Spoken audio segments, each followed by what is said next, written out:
how you're seeing this. I mean, at this point, structurally, this is a great work. I mean, in terms of the writing, the structure, this is first-rate phenomenology.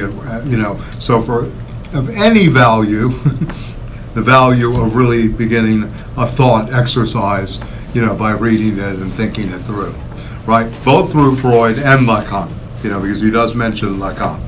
So, and I know it presupposes some, very good working knowledge of a lot of Freud's corpus, right? And what the stakes were. It also presupposes a lot of the work that was done in 19th century scientific psychology, or projects for scientific psychology, as Freud called the 1895 work, as well as, work in physics of that period, etc. But, in the natural sciences and the questions that have been raised by the epistemological tradition. So all of these things are operative. Again, a book that's worth reading, in my opinion, 2-3 times to see how a study, if you will, of a major figure, in the history of systems of thinking, Sigmund Freud, is thought of by a philosopher who has no axe to grind, really. Ricouer was not a victim of psychoanalysis, nor was he, part of its movement. This is as good as distance as you can get with where you get a lot of the, and I guess this term from phenomenology, the epoche, right? Which means you suspend your natural standpoint, you suspend your natural attitude in the world and try to see things differently. So instead of just looking at the table, you're looking at all sides of the table. You're looking in a very different, this is a term of perception, right? You're withdrawing from your natural standpoint, to go back to what Chris was saying, the posture. You kind of getting outside of your normal posture to kind of reorient oneself towards objects in the world, right? And you begin to see things breathe different. it breathes you. I like this notion of the breath today. Yeah. Good. Yeah. Well, it goes in, Williams influenced Ginsberg, who went off into Eastern theology and the whole prophetic voice. Yeah, I heard him chant. I heard Ginsberg chant Oh, yeah. at Tulane University. He just went home for about 45 minutes. People paid to see this. I'm sorry. Maybe he went too I far. had my yeah. Maybe he went too far. I'm just, But there's a whole chain of reference of influence, if you like. Right. I have a hard Right. time saying Well- that because of Bloom, whom I hate. Right. Well, anyway, the great movie on breath, of course, and, Derrida wrote on this. He didn't write on the movie, but he played on it. Breathless by Godard, 1959, which was the classic beginning text of the New Wave cinema, the Nouveau Vague cinema. So this is, good, as referential points. But I will write it up. Yeah, good. Okay, yeah. So this is a term, it comes from the Stoics, which literally mean to withdraw from the world, right? Withdraw from, the natural standpoint one has. And in order for Ricouer to get back to the things themselves. And I emphasize the things and themselves together. Yeah. That was the battle cry. So you can see the Husserlian influence tremendously, and also the Heideggerian through the hermeneutics. And I think most of you were here for when I did a little bit on hermeneutics vis-a-vis Delphi and ways you can do critical hermeneutics, right?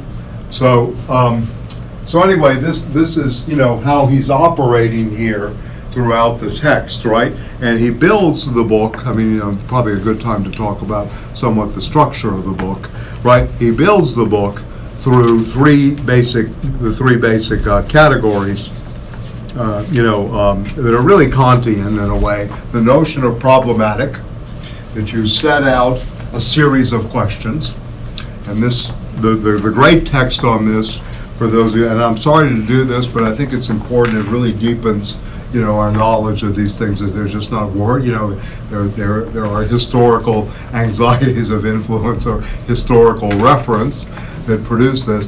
Heidegger's great work, which I think for methodological purposes, Kant and the Problem of Metaphysics, which was part of Heidegger's lectures in the 1930s on Kant. It's a lecture course, and in which he develops the notion of the problematic, right? Which Louis Althusser, 40 years later, takes up in the Reading Capital group, right? In terms of problematizing certain aspects of capital. Right? And how do we read? The question of reading, and how do we begin to, set out an adventure, both in thought and in practice, together. Now, I'm not separating the two. This is the problem I have sometimes with the so-called activism. It's not separate from thinking. Why do we always talk that they're over here, we're here, right? Yeah, in a sense, And why do they always say they're anti-intellectual, or they're just reading books and doing theory, whereas I never said. I mean, I know Stanley's never said all they do is go to demonstrations. We're, I think, much more welcoming, in a way. But without theory, practice is blind. Yeah, and why have the dichotomy to begin with? This is an old Kantian dualism that's really setting up. Kant's much better on this. So anyway, to go back, so the problematic that he sets up, and I know I mentioned this early on, was really about Freud's place in the tradition of the philosophy, and we really looked at what he meant about reflect. I think the keys, and I'm going to highlight a few things today to make the reading easier, somewhat over the summer, I hope. Again, pages 52, 53, and 54. All the way to 56, really from really the beginning of 52 and Univocity 53, and all the way to the end to the hermeneutical conflict. So the hermeneutical conflict is part and parcel of the problematic that he's going to indulge, right? The problem really of interpretation. What is the strong interpretation? What does it really mean to interpret something, right? And to do so through the lens of going back to the things themselves. How do we get to the objects themselves? How do we get to this noumenal realm that Kant is talking about and make it manifest, if you will? So Ricouer is going to accept part of his example that Freud has developed what he thinks is a science of the unconscious, right? And that psychoanalysis has a claim against those empiricists who say that this cannot be verified, right? I.e. the transference or the success of the therapeutic condition, right? That Freud had enough muscle, had enough,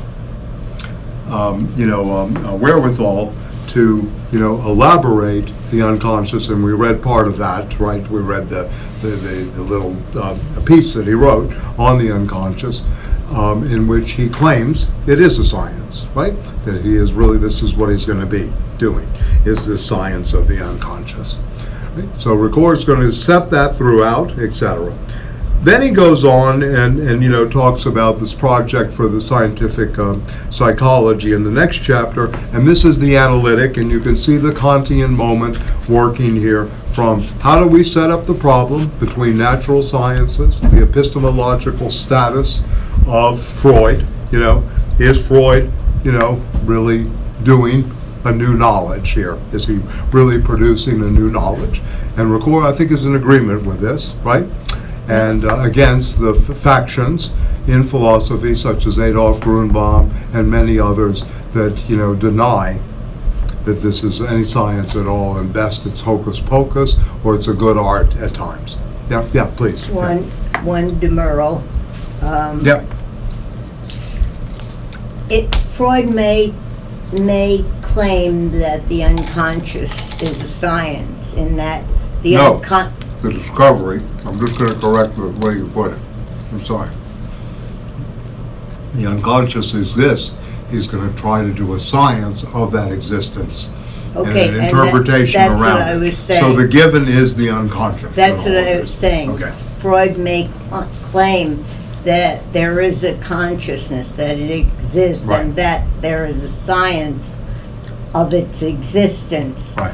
However, I question that the interpretation of that unconscious is a science. Okay. That's all. Okay, so, I mean, you're maybe claiming that the existence of the topography may be correct for scientific purposes, that the mind can be divided into a tripart division between unconscious, preconscious, and conscious, right, in a way. But This the is part of what he's doing. interpretation of dreams But- is not a science. Okay, and what would you consider that if it's not a science? What would I consider Yeah. the interpretation? An Yeah. art form. An art form, okay. And, okay.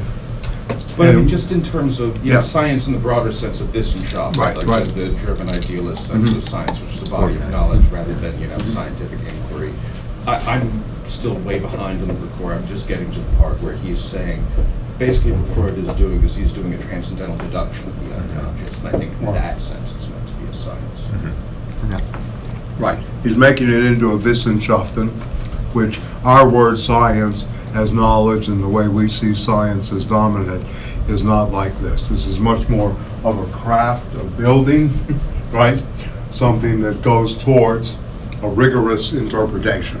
When Husserl says phenomenology is a rigorous science, he's talking about a Wissenschaften.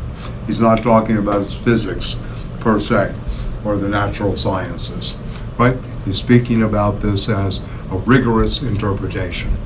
So, We're speaking English, so I'm saying science as the English use it okay, in this century the interpretation of dreams would not exceed to that level. well, are you claiming then that, I mean, let's try to frame it differently. Do you claim then that they're better dream interpreters, that are more closer to science, or that a science of the unconscious through the royal road through dreams is impossible to come up as a science? Is it an impossibility and can only be an art, or an art form, or an art of interpretation? Sometimes a cigar is just a cigar. Not for George Sand.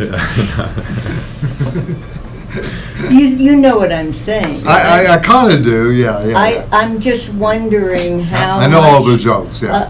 I'm just wondering how much of one man's interpretation of images accrues to scientific status. Well, what's scientific? I think Yeah. that's Will's point. Is Yeah. that Yeah, what? If we're talking about narrow yeah. science and Yeah. the natural sciences, then no, it doesn't. But if Yeah. we're just talking And- about a systematicity of thought, systematicity of thought, then it does, right? Then it does sort of equate to. I mean, where you seem to have the problem, again, Freud thinks, in triads, he thinks in tripart divisions, most of his ego, id, superego, conscious, preconscious and unconscious. And then in the dreams, you have a manifest contact, which you really see, and the reportage and the narration.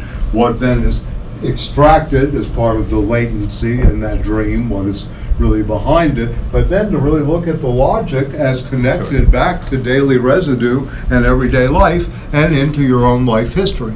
So this is again where this is happening. So he is following a scientific method, if you will, which he works out the premises of the old, Kantian thing of the pneuma, or the reality, right, and the latency, etc., and the manifest as being the appearance, the logic of appearance, and then what you do in terms of uncovering that logic and what his thought process is on that. What it means to the patient. Yes, what it means to But it's kind of forced. You look at the surrealism, the art of surrealism. There it's divorced from a particular patient. What Dali paints, what Lautréamont, L'autrement, yeah. The Comte. Then you can't say what did Magritte mean by the pipe when he says this is not a pipe, or you. Well, Go ahead, Josh. But isn't that what he Please. means? The pipe is a formal construct of what a pipe is. That's what you're already But he bringing says to it's pipe. not a pipe. What is, You know, and that's the confrontation that Freud's Right. trying to have. And with going those back, forms. I mean, I think what Freud signifies in the history, again, of systems of thinking and is subversive, is that the Surrealists loved Freud because he gave them legitimacy. He helped legitimize showing this psychic organization of all of this material, and he played the role of the sort of the king that gives them authorization to do more. He legitimizes surrealism. I mean, Dali goes to him to see him, etc. So I'm not, again, I don't want to say that this is the end all to the be all. I don't want to really speak that way. But the question again here is science itself, used in the English sense, which the way we take it up, is there an art of interpretation in that too? Is there this kind of craft of interpretation, or how do things move in science? So in a sense, Freud through validity and invalidity. No real breakthrough happened that way. Freud legitimized surrealism as a science or an art? Well, I think a little bit of both. I mean, again, this raises again the question of the way someone raises a problematic and what method really is. Because is the truth in the method? Is the actual thing in the method of approach? And this method of interpreting dreams is based, again, on this tripart division, and this is the crucial part, how this logic of the dream, right, both in its latent and manifest content, and the manifest content is the image production, right, the words, who was there, the acting part of it. Then the latent is what's going off backstage. It's the Jacobin tragedies where the knife may be a little bit of a light shown on it. What remains hidden in a certain way, brought to light. And then ultimately, how do you put this logic into the narration of each of our lives, in this process of individuation? I think this is important to keep in mind, because if we go in, I mean, he's going to say to you, in a way, and he'll say it to all of us, if you resist too much, we need to analyze the resistances to this. What is the resistance really based on in terms of our psychic, Okay. That's a game, right? Well, of course it's part of the game, question. yes. It's part of the game, but, resistance also means it's what remains, what you're saying no to, why you're saying that no. So in a way, I mean, you can think of this as a, very clever art, right? That maybe he thinks is a science. Yes. You resist the science, and therefore you are part of the science. What I like, for me, I mean, in terms of Freud himself, is that there's obviously an enormous amount of knowledge, there's an enormous amount of confidence, but at the same time, there's a tremendous humility before this thing called the unconscious mind, right? This is something that I've always admired, saying that we do not have the final. Why he continues, if you really look at this, his career, he continues to revise, he continues to rethink, etc. This is not a static doctrine. It's very dynamic. It goes through many changes. I mean, there are many problems, obviously, in the side. I mean, we could do a whole course on, the problems within the psychoanalytic movement from the beginnings, from Tosk, why he splits with Adler and Jung, and why they were wrong vis-a-vis libidinal theory, how the Americanization and the medicalization model takes place. There are many problematics we could develop out of the signifier Sigmund Freud and psychoanalysis. Images change in meaning. Yes, of course. Yeah, and you're bringing new meaning, and you're also beginning to see new things in terms of the unconscious. I mean, you look at a film like Metropolis, Fritz Lang, has a pretty healthy unconscious going on there, and a dream about where we are in terms of tears and the Metropolis, etc. This is nothing new, the 1% and the 99% and all these, kind of, you know what I mean? So, in a way, Freud also had the humility to say, before the poets, we lay down our arms. And he didn't mean your average poet. I mean, he's talking about, from Rilke to Hölderlin to, many others, and the Goethe, of course, which was always the high point of German, German thinking. etc. And, he told America, we're bringing them a plague. He said to Jung, when he came here in 1909, we're bringing them a plague. This is not quote-unquote fun. This is painful, right, in many ways. This is a plague, right, in a sense. But the question is there liberation in the plague, right? And, because a lot of people just stop at that, no, I don't want any part of that. And David Glass is not here, but he knows about some of the contemporary therapies. It seems to me that's dominant right now is this cognitive behavioral therapy and what is called dialectical behavior therapy, so that people can continue to function. Psychoanalysis is not part of the culture, except for a very, very small few people, right? Even though we need more and more of it right now, we need more and more of it going on, in a sense. And I'm not saying you analyze yourself to death. I mean, that's not the issue. The issue is how do you appropriate this for a fertile, liberatory moment in terms of where we are, if that's still possible. Is this generation? I mean, I think I told you the story about a friend I had in Baltimore. As early as the early 30-something years ago, 35 years ago, he's saying all he's getting up from the unconscious in his patients is television jingles. That's what's coming to mind. So you can imagine what's coming to mind if anyone's in, they're talking Amazon, Apple, Gaga, Google, et cetera. So we're in, and Facebooking and all this. So this is another thing that we have to be cognizant of, in a sense. But this also has there's something as a positive narcissism, that the left does not like itself. This has always been a thing. There's always been this kind of self, destructiveness or self, I'm a victim, the politics of victimage, the politics of I'm too different, I'm too, et cetera. Or the politics of I know better because I've read Marx, et cetera, this kind of stuff. So we need this more, kind of creativity. Line. The great, yes. You have to have the correct line. The correct line. Yeah, that's another thing. And Freud never thought that way. This is interesting. I don't think Marx did either. You think about the revisions that Marx went through. Because, it's interesting to read these figures in terms of their own growth, not as evolutionary growth in terms of their thought, but to see the growth vis-a-vis where they were. Where did the leaps take place? Where did the breaks, the ruptures take place? Where did the revisions come in? This is why, to me, one of the great books of Marx worth always studying is the Grundrisse. They're notebooks. He's sitting there, money, capital, that's it, This is really his own self-study in political economy and where all this radical stuff is happening. You read that as part of, if you want to be, Marx is off grounds. But anyway, if you read it through a psychoanalytic, lens in a way, Marx is, the latent book is the Grundrisse, in a way, in many ways. An enormous logic, and maybe something that is closer to, an unconscious, right, representation of money than the systematic structure of capital, and its organization. So you could look at it that way. It's more of a poetics. He's angry. Huh? He's angry. He is angry. The crisis of 57, 58, 1857, 1858. Yeah. He's working on that. Yeah.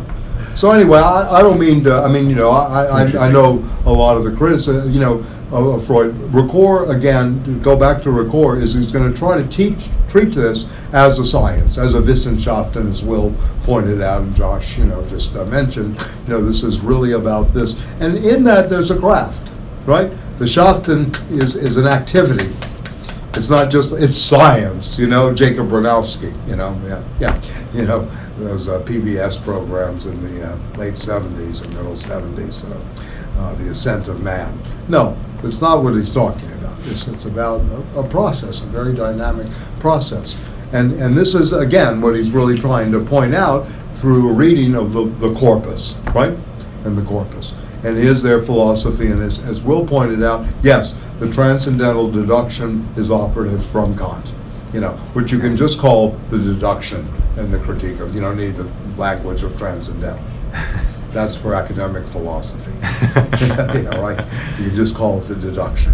Well, I Right, didn't, in the in a way, in saying that it's not science as we call it in America, is not to put something down. I think that those that practice quote-unquote science could use a little art in their practicing or in their work Yeah. with their clients.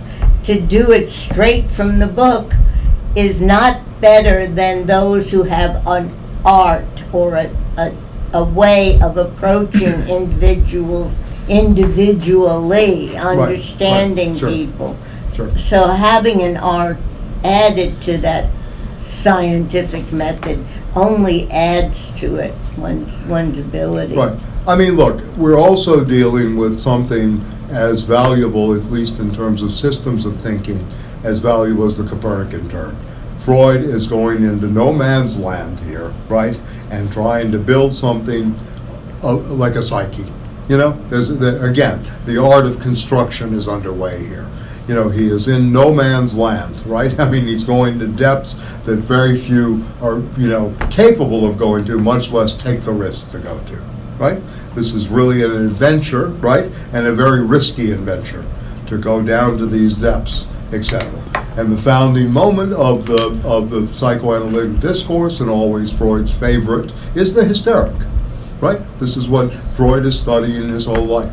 How does hysteria, right, become an object of observation of what becomes then a universal model, right, of various degrees of pathology, various degrees of consciousness, et cetera, and what does this have to do to discourse? You know, what does this have to do to language, right? So when Lacan comes back, and this is again something that you begin to see the combination of linguistics and psychoanalysis working together, that he says the unconscious is structured like a language. He's looking at the structure of a language, not a language, the language of the unconscious, but what is that structure like in it through the phonemes, the homophonies, all of these things. What is the joke? Why is it a joke? Why is it a pun?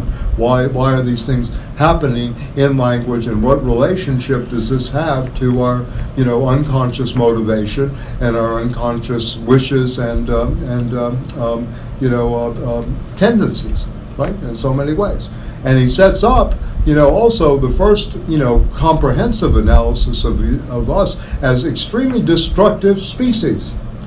Right, as we go forward, and he sees this, and in some ways history has borne him out in many ways. You know, it's very hard to maintain high periods of creativity, you know, in the face of all what we go through in everyday life. One of the reasons we admire such production of some people, you know, why someone's able to write multiple books through great adversity, or why someone's able to overcome something, you know, in that way. So, you know, because essentially we're, you know, according to Freud and beyond the pleasure principle, the aggressive principle, the thanatos, is much more powerful than, you know, eros. Eros requires a different level of work. It's much easier to succumb to the death drive, you know, what Freud calls the death drive, right? So, I mean, I think this is very open good for good, you know, very fertile discussion, you know. Why is, you know, that eros requires work, right? It's not just the playfulness and the love, etc., the sexual, you know, it requires a tremendous amount of work, which goes hand in hand. And I don't like the term creativity, but for lack of a better term, you know, we can talk about production of works, you know, and the word you didn't like last week, you know, a couple of weeks, sublimation, right? You know, Hilda Doolittle, who was a patient of Freud's, she wrote a poem, you probably know this, tribute to Freud. Do you know this poem? She was a Hilda Doolittle. Anyway, she said, sublimation, what dreary German thought this up in his study? Right? You know, who came up with this concept? But sublimation is very important, you know? And in a way, another thing we should be doing, again, I mean, I'm speaking very, you know, off the top of my head here, but we really should be analyzing people's sublimation. Why do people choose to be lawyers? Why do people choose to be professors, etc.? Why do we choose the paths of sublimation that we actually do, you know, in some ways? What is that relationship to our psyche and our processes of individuation? Instead of the simple thing, I work this way, and this was a path open to me, or, you know, this kind of standard ways of going about it. So, you know, maybe we should analyze the sublimation in some ways. More. Yeah. So, and psychoanalysis made a comment on everything, right? It is all fields, right? Including the scientific projects and the drives there. And speaking of science, why Einstein and Freud have conversations. Why war? In which Freud points out, this is worth reading, this exchange, that Freud is saying that the death drive, the aggressive principle, if you will, beyond the pleasure principle, is much stronger in times. And that there will be war, until we come to that space of enlightenment. And when he says, I'd rather take the baby step with science than go back to religion. Going back to religion, all is lost. I have this, I have God, I have compensation, I have, whatever you want to call it, right? In a way. Religion is a retreat. Why he calls it an illusion, right? In a way. So again, we have this aspect, going on too. I mean, and again, I think hostility towards Freud and Marx, a lot of it's based sometimes on the atheism in these people, and of course Nietzsche too.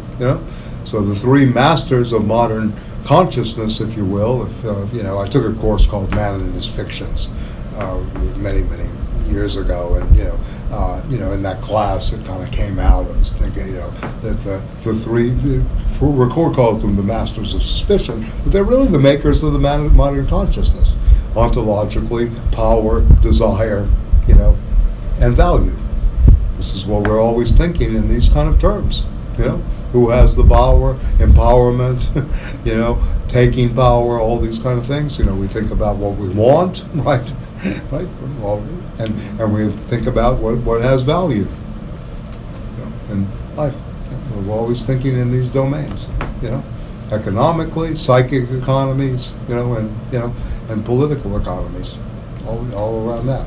So again, I don't want to keep going on about this, but I think Ricouer, again, is trying to retrieve, if you will, Freud for philosophy against Adolf Grunbaum, against, other tendencies in the tradition to dismiss Freud. This is not science, this is hocus pocus. This is the witch doctor at work, right, in some ways. Yeah? And then this is one intention, right? So the problematic begins, ends again with this kind of reflective hermeneutics. And again, I say, if you want to get the method down, what he's really doing, that it's a very good part on page 53, and about the reflection does not argue, draws no conclusion. Okay, see you, George. Okay. It neither deduces nor induces. It states the conditions of possibility. So this is always what a good philosopher will do. They will state the conditions, right, of possibility. This is elementary Kantianism, right? And possibly, whereby empirical consciousness can be equal to the thetic consciousness. Page 53, top of the page, number 1. So equivocal applies only to those expressions that ought to be univocal in the course of a single argument but are not. In the reflective use of multiple meaning symbols, there's no fallacy of ambiguity, but to reflect on these symbols and interpret them is one act itself. It's not a separate act. It's not twofold. It's one act.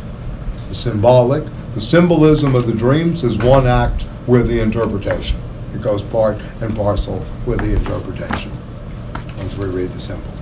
The understanding developed, number 2, upon symbols is not a weak substitute for definition. Reflection is not a type of thinking that defines and thinks according to classes. And this is an argument against, ancient philosophy's classification, and also the Linnaeus tables, very dominant in France. Right? This brings us back to the Aristotelian problem of the many meanings of being, and I talked about this vis-a-vis Brentano, that both Freud and Husserl were present at those lectures, and that the multiple, manifold, several senses of the word and the meaning of being was operative in those lectures. And that was a kind of founding document, if you will, of both psychoanalysis and of Husserlian and Heideggerian philosophy. Phenomenology and hermeneutical phenomenology. It was studied very actively by all three, yeah. Certainly in front and center in Heidegger's library, front and center, that he meditated on many times. Franz Brentano, yeah. Okay. Psychology from an empirical point of view, another work of his by Brentano. All right, so it is not a genus, but it is said in many ways. So there's not a strict only one-dimensional interpretation. There's multi-layers, multiple senses, as you were pointing out earlier on the poetics, right? And the multiple layers. And in a way, you could say, more than being an art, it's a poetics of everyday life, what Freud is doing here too, as well through understanding the symptomatology of slips, forgetting, these kind of things, memory lapses and all of this. But at the same time, what is the poetics that are involved in that, right? How do you bring that back together? And it's through, in Freud, and certainly in Lacan, through language, the repairers, the verbal repairers, etc. So, and then thirdly, the first alternative again, the appropriation, reflection, as the I think I am, the Cartesian cogito, which he hasn't, again, you have to remember, Ricouer and Lacan are both French, right? And the Cartesian tradition is so dominant, right? The Germans do not have that domination of the analytic before the synthetic. And the French language is much more analytic than synthetic. The German is about building compounds and synthesizing in these large things and the concept formation. Mm-hmm. So there's a very different linguistic coding going on here too, and then background.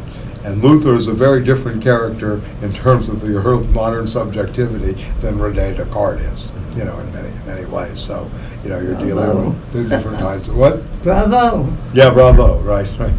Yeah. Yes, and so is English analytic. The English analytic is a different, it's analytic as well. Like French. Yeah, like closer to the French, yeah. Well, there was never a Franco-American war. There was a Franco-Prussian war, but not a... And German is what Twain said, waiting for the verb. Yes. Waiting on being. The gerund. Right, exactly. So anyway, this is very important, the reflective function of interpretive thought. So Ricouer is going to stay within a phenomenology that reflects. Heidegger is going to be stuck within a phenomenology that is only interpreting in the hermeneutical circle. Heidegger is not a thinker of reflection. It is not as visual. It's much more hearing-oriented. Right? So keep that in mind too, that he's going the way of both the hearing and the seeing here. He's going to retain reflection, but at the same time, he wants to approach problems of meaning, through the hermeneutical method. Right? Okay? So the double movement of symbols towards reflection and the reflection towards symbols is valid.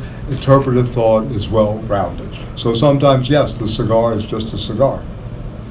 Or as the joke used to have it, it's a banana, Anna. Right? Mm-hmm. Right? Still a banana.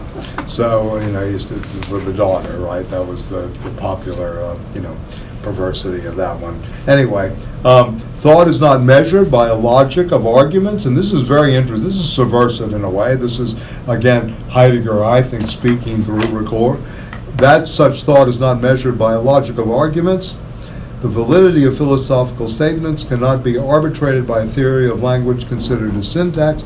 The semantics of philosophy is not swallowed up by symbolic logic. So he's opening up philosophy to a much more open-ended interpretive horizon than to just staying within symbolic logic of the Frege of that period, as well as, the mathematical logic of, the late 19th century into the 20th century, etc. And we really do know, if you know any people, I used to know a guy who left the city, John Zallett was his name, who would have been excellent to do the history of mathematics with us.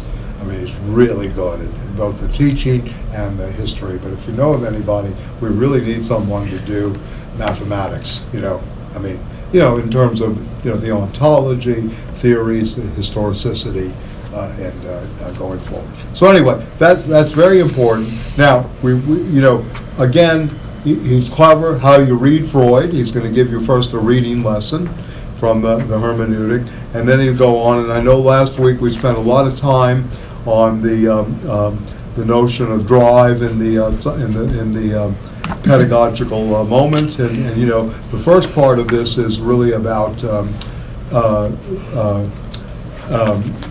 the scientific project. But he'll go on and you know, talk about the unconsciousness and the thing, unconscious, and the notion of how small the ego is, and then on to some of the psychological works. But anyway, let's go forward. Again, a very dense text. You know, the last section, the dialectic, which is again more of a Kantian, Husserlian dialectic. After you've reduced the phenomena, you've gone through these eidetic reductions where you actually are grasping the thing itself. You know, you no longer have to ask, what is a camera? You know, the is already now known, right, etc. After that eidetic reduction, you're going on to a different plane, right, of thinking, right? So he's going to go on to the analytic.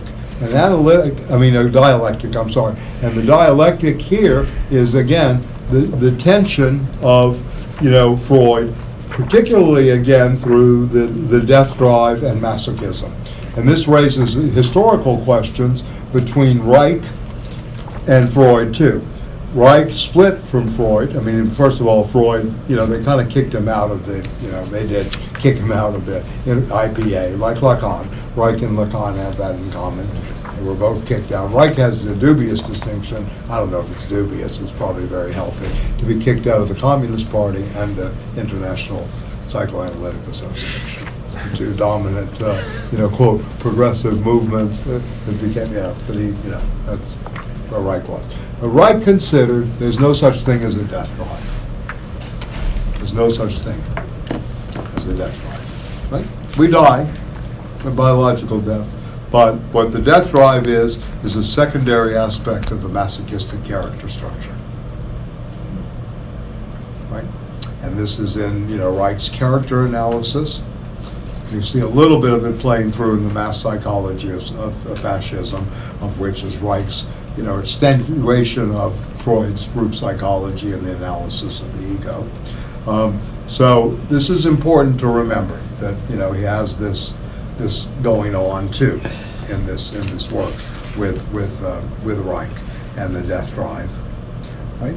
And he will go on to, you know, on page 375. Going back to Husserl, and this is in the Dialectic again, you'll begin to see the phenomenological approach to the psychoanalytic field. So you want to support a logic of the observational sciences when able to give us. So he's going to try to ground this through phenomenology. So these pages, 375 all the way to, I think it's a considerable section, this to me seems to be the crux of the dialectic here. Pages 375 to 390, and then continued, and yet psychoanalysis is not a phenomenology. This to me seems to be the crucial section of the section on the dialectic of Ricouer. Very, very, very, very crucial, right? And then the notion of the working through, something we don't do because it's painful too. You know, Freud talks about the hard work, the Durcharbeiten, of working through a neurosis, through repetition, repeating, and working through. And no accident in my mind for today's reading that I put up, you know, and Josh put up on the website, is that Lacan begins with the unconscious and repetition. Repetition is crucial in psychoanalysis. You not only repeat the neurosis and the patterns, but you're also repeating certain kind of words, phrases, etc., that can be, you know, taken up and analyzed, you know, in a way. And that what the goal always is, or the practice really within psychoanalysis, and why it's so difficult and why it's so time-consuming, 375 to 390. No, repetition and what? Working through. The title of the essay where he puts this out is called Repetition repeating, and working through.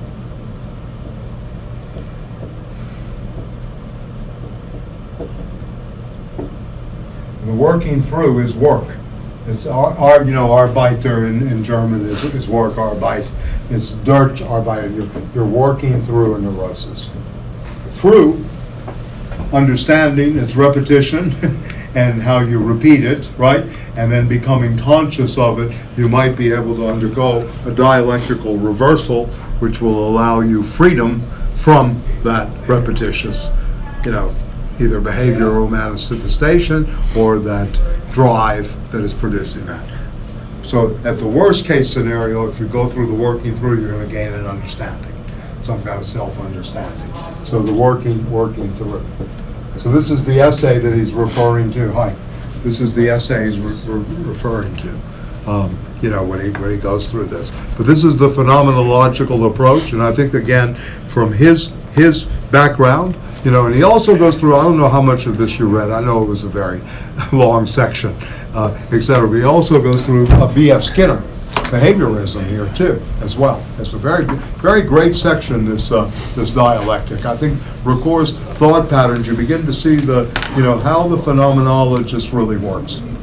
I still think the most powerful tool of the left is really the phenomenological Marxism. You have the best of the art of perception and the perceptual apparatus that you can get out there, as well as you get, the critique of political economy. So the best for descriptive and analytical purposes is basically the phenomenology and the Marxist for the critique.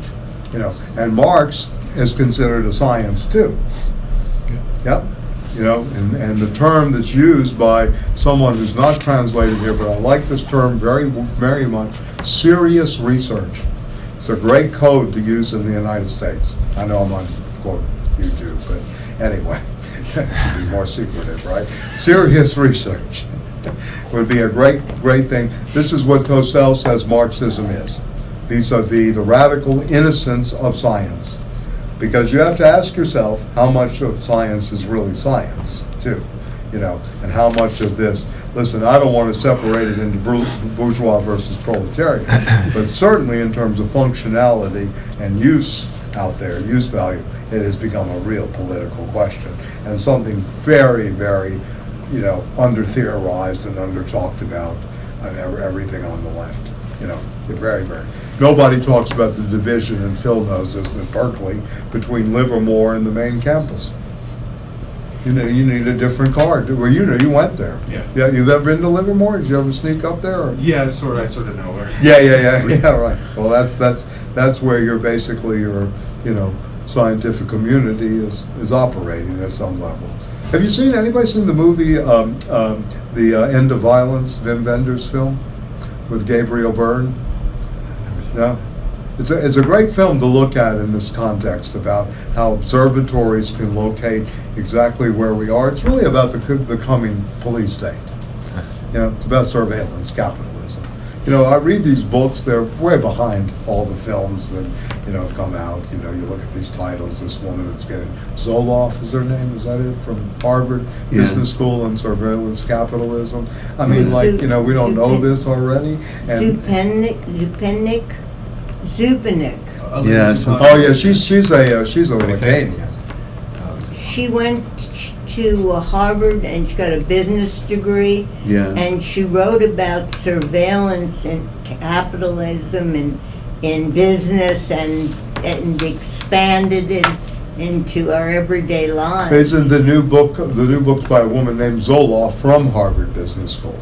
Alina is a Lacanian philosopher hyphen. Yeah.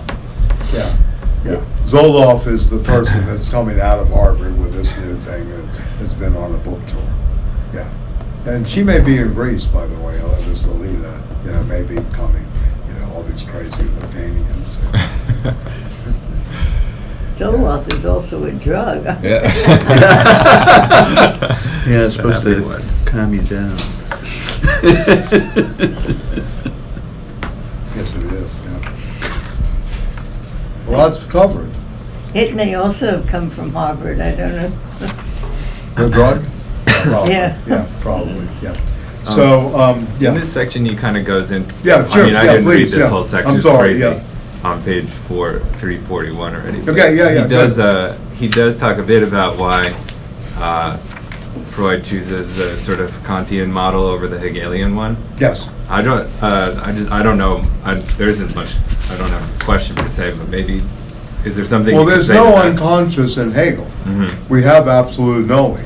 Right. There's nothing we can't know in terms of the Hegelian circle from Okay, so beginning the to absolute end. knowledge, right. So in a way, the absolute knowing and absolute knowledge in that process Uh-huh. leaves no real residue, etc. There's not a premise of the unconscious. In Yeah. the Kantian framework, you still have this Nuemal realm, Yeah. right? That cannot be touched. can't, We no. have not really been able to phenomenalize it or begin to see it as phenomena. So this dualism still operates. Freud is not thinking, I mean, he's thinking as a monist, obviously, but he does think in terms of, there's Yeah. still these moments, based on, the difference between the latent and the manifest and the dreams. All these dualisms are still playing out. But go ahead. yeah, No, I sorry. mean, I just so you can correct me. I mean, Yeah, yeah. my thought was that in Hegel, you still preserve this subject-object kind of point of view in a sense, right? Like, Well, you're at a you know, higher plane. right, in the totality, of A course. new synthetic But you moment. still have those oppositional moment, that Yes, oppositional moment. the that you could antithetical think is through still the there. Freudian Yes. subconscious, Yes, unconscious. yes, and Lacan, because of the influence of Kojève, was considered more a Hegelianized version of Freud. So you Okay. bring up an interesting point that we can go back to in the fall or by Yeah. email or whatever, or by Right. text. That Lacan is much more closer to the Hegelian Yeah. model, even though he sees he knows very well the Kantian influence Yeah. here in the Freudian movement, right? I was just wondering if that was a Ricouer's, sort of interest is more the Kantian one than the Hegelian one, and that's why he sees it that way. Well, when he or- uses a term like the archaeology of the subject, that's a Kantian notion. And and again, when you look at France, Yeah, what does Foucault talk about? The archaeology of knowledge later. So Right. this is 61, 62, the archaeology of the subject. The sujet is coming up, and you'll see the term subject returning in Lacan a lot.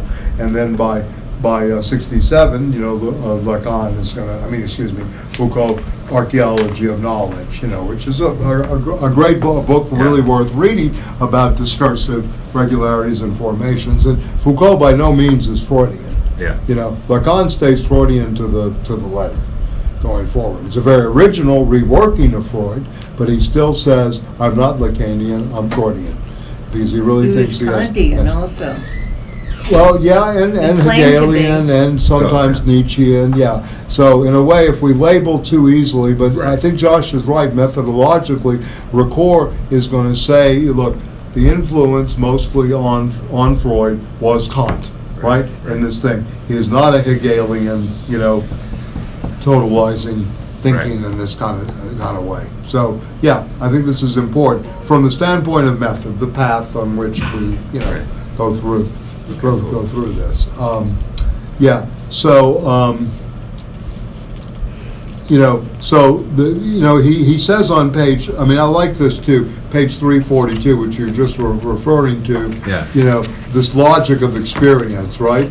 We will make a comparison with scientific psychology on the one hand and phenomenology on the other. So he's making a claim that Freud is doing scientific psychology.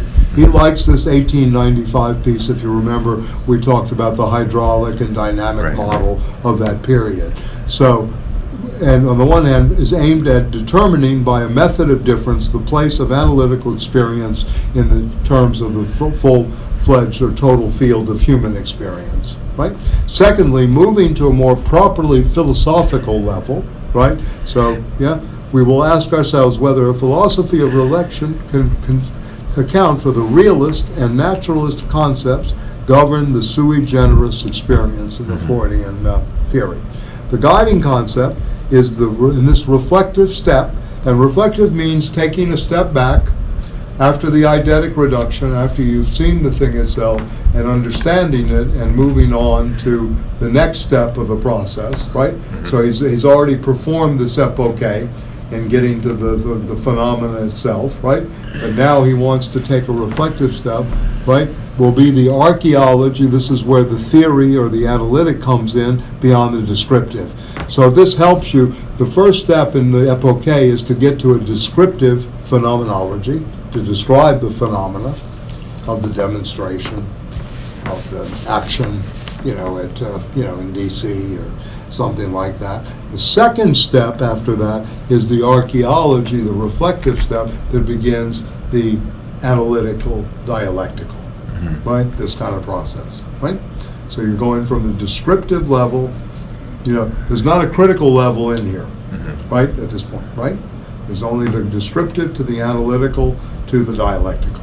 And they're all intertwined, of course, because you have to remember where did I begin in this description, and where do I come from there. So anyway, so this is not a concept elaborated by psychoanalysis. It is rather a concept that reflective thought forms in order to secure a philosophical ground for analytical discourse. So the archaeology of the subject personite. Right? This is what he's trying to do, of the subject, right? The theory of the subject. Yeah. Which Badiou, is going to rewrite, again, to put this in a kind of historical conversation, Badiou in the theory of the subject that he writes in '82 before being an event, which is, again, a very dense book, very highly indebted to Lacan and Althusser, is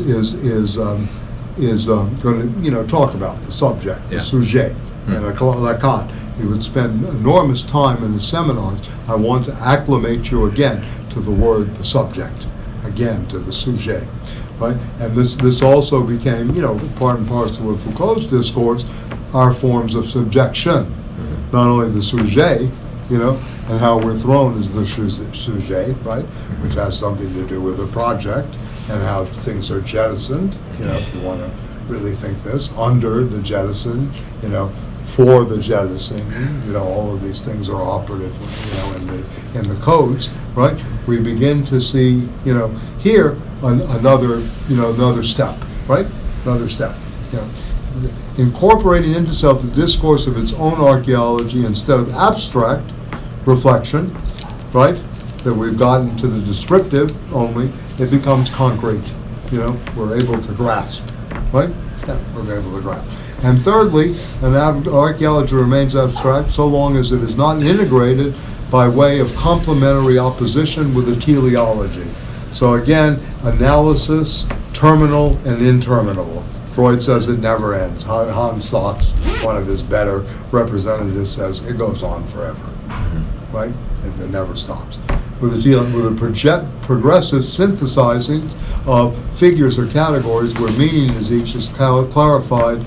And this is what, Josh, you were talking about, by meaning of further figures or categories on the pattern of the Hegelian phenomenology. And again, if we read sections, we'll read the phenomenology maybe in the fall, you'll begin to see the shapes, what Hegel calls the gestalt of consciousness, right? Of Bewusstsein, right? Yeah, okay. And by the way, the German means a cut. There's a severance going on. So there's a cutting that is happening here in the unconscious too. There's a severance from the conscious mind. So think of this as much dialectically as you can. Not only just one way, okay, he's developing categories and I have this going on. Try to think it in terms of its tension and its overlaps. Right? So, okay, so it starts to become concrete, etc. Thus, a third level is formed, which is then the properly dialectical. Right? The dialectical is at this level the possibility of interrelating two opposed hermeneutics comes into view. Regression and progression. And by the way, the best attempt, in my opinion, to show what a regressive and progressive method is for the left is in the footnote in Search for a Method by Sartre about Henri Lefebvre's progressive and regressive method in doing, an analysis. It's absolutely superb, right? So, Husserl is always regressing, You know, regression is necessary for concrete reflection, for concretization, right? Very necessary, right? So we have two possible levels, opposed but complementary. The level of thought is sufficiently important to give its name to the third book, Dialectic. Still, its importance should not be overestimated. The point of view presented at this level is indeed central, but only a transition. The function of a dialectic between regression and progression, between archaeology and teleology, is to lead from a reflection that understands its archaeology to a symbolic interpretation that would grasp the indivisible unity of its archaeology and its teleology, and this is important, in the very origin of speech itself. The dialectic is not everything. It is only a procedure that uses reflection, that reflection uses in order to overcome its abstraction and make itself concrete or complete. This is Marx, the movement from the abstract to the concrete. You know, we think this is a concrete in the empirical tradition, tangible. We can touch it, feel it, you know, etc. Marx, you say table? Yeah, completely an abstraction. Right? True. Until it hits you in the head. You know the famous story of Hegel. That, you know, he was talking about the world's historical spirit on horseback, and then the cannon fodder went off. Yeah. Shook the building. It's only at the end, then, right, that I glimpsed the approaches to the solution of the problem that began at the beginning of my research, and the end that one sees not only how large the question was, but how naive our demand was for an answer. And again, very good philosophy at work here. Again, the Heideggerian path, you have to learn how to ask the question properly.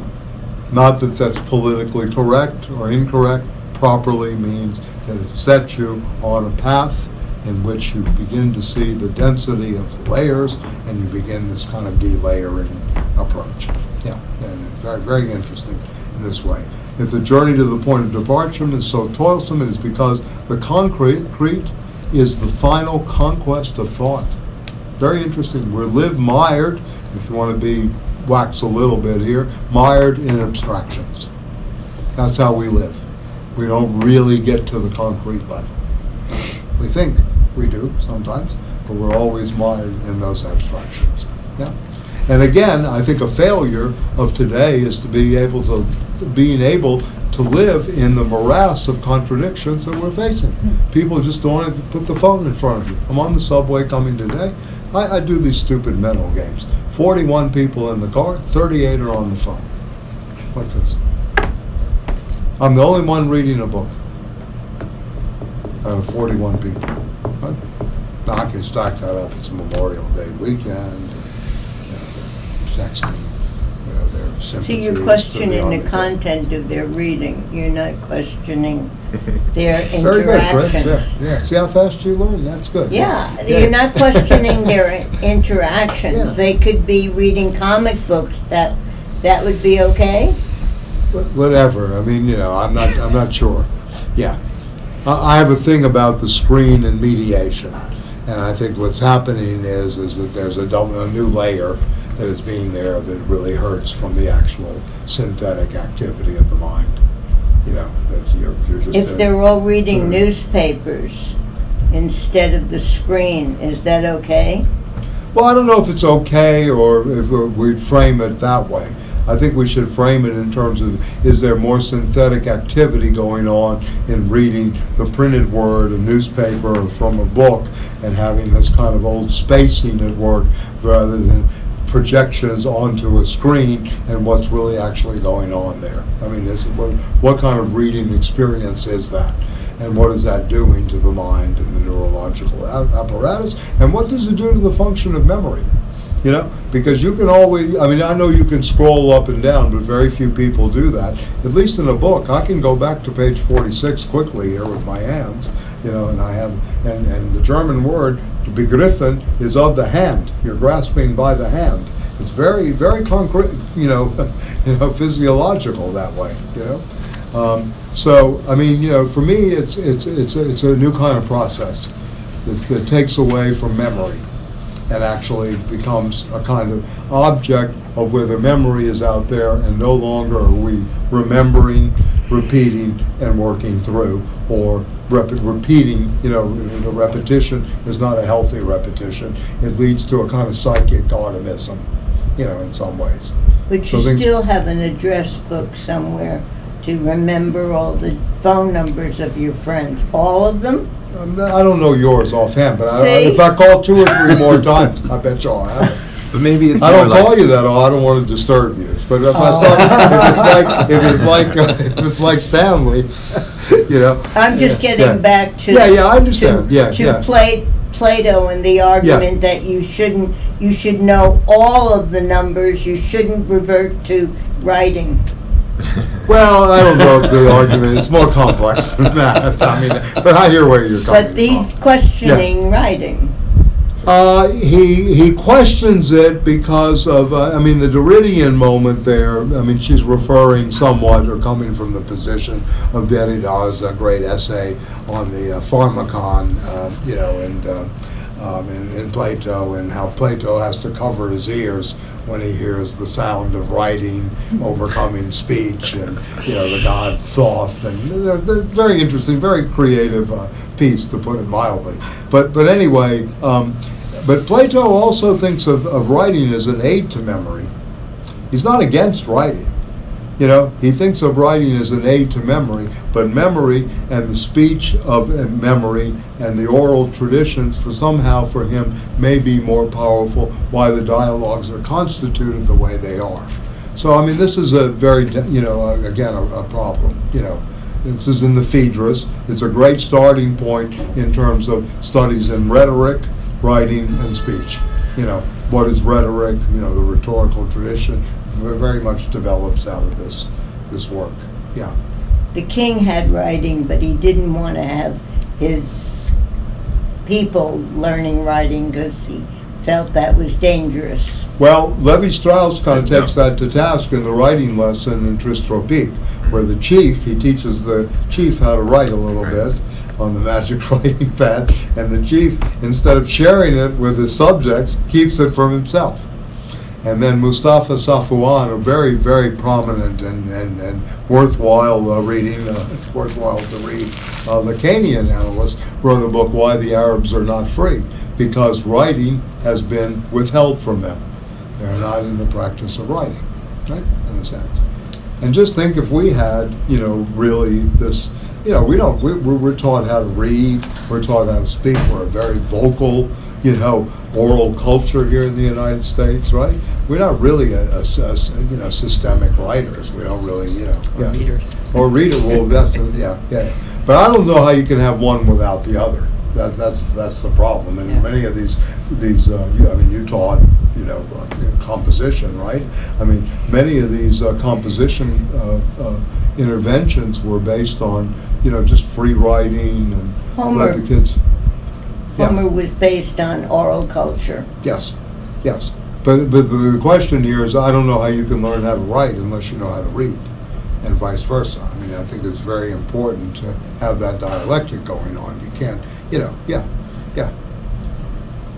Faulkner read Bergson like crazy. I don't think he came up with Benji the Idiot in the beginning of The Sound and the Fury just because of his great imagination and his ability to write 50 pages of, the Sound of an Idiot. He's getting these ideas from somewhere. He's, to back to your the hated Bloomian term, the anxiety of influence. But that's a good way of looking at what is the relationship of reading to writing and vice versa, writing and reading. Yeah. And you can go through multiple levels there. But yeah. And one of the great books that's not read at all in this country, and maybe could be part of a good group eventually, is Gesture and Speech by André Leroy Gourhan, of which Derrida is tremendously indebted to, as is Stiegler. Gesture and Speech. Yeah, very, very interesting. Yeah. So, but it's a good point here. Freud's a master rhetorician, too. You look at the construction of these sentences, you could do a formal analysis of some of his better writing. I've never seen an essay so well crafted as Future of an Illusion. I like to use that as an example of good writing of an essay, of a series of essays. That and Havelock Ellis's a piece on witchcraft. Beautifully constructed. I don't like Havelock Ellis as as a thinker, but it's a beautifully constructed, essay. Yeah. An essay, as you know, since Montaigne, really means a trial. It's a trial of writing. It's an essay, it's a trial. Through your own piece on whiteness. What an ordeal that is, right? Yeah. For a lot of people to write a good essay. Yeah. And I You just can't tried teach that. writing it unless you teach reading. Yes, absolutely. Yeah. So anyway, this chapter is very important. I'm glad Josh went back to the beginning. So he's going to begin with this triad of epistemology, psychology, and phenomenology, right? Yeah. And is psychoanalysis a knowledge system, right? Is it between psychology and phenomenology is part of his question. And then he goes on to Nagel's thing on the critique of the logicians. He goes through the various critiques. And again, first-rate philosophy at work here. He historicizes, he presents the arguments, he then goes on to his own theory about this. He kind of maps it in the beginning and then substantiates it very, very nicely in a way. So if anything, this book has relevance as a very good model for doing a serious study of a major thinker, how one would go about it in terms of studying. And I mean, I hope you're picking up a bit on, he's really deconstructing, right? And phenomenologically reducing some of Freud's stuff, and then he's reconstructing it in order to move forward to see if this is, a scientific, psychology, and emphasis on the Wissenschaft again. And then he goes through many of the symbolic logicians, Stephen Toomlin, of course, he's, Frege a little bit, and Husserl's great book, Logical Investigations, which is published the same year as 2 volumes, same year as Interpretation of Dreams. Nietzsche dies, Louis Bachelier writes The Theory of Speculation for not philosophical, financial speculation. All 1900, Nietzsche dies, Freud writes Interpretation of Dreams, Logical Investigations is published, and the advent of the century. Okay. Yeah. 2 years after the Great Gold Rush, right? The gold bug. The Wizard of Oz is written in, 1896, I think?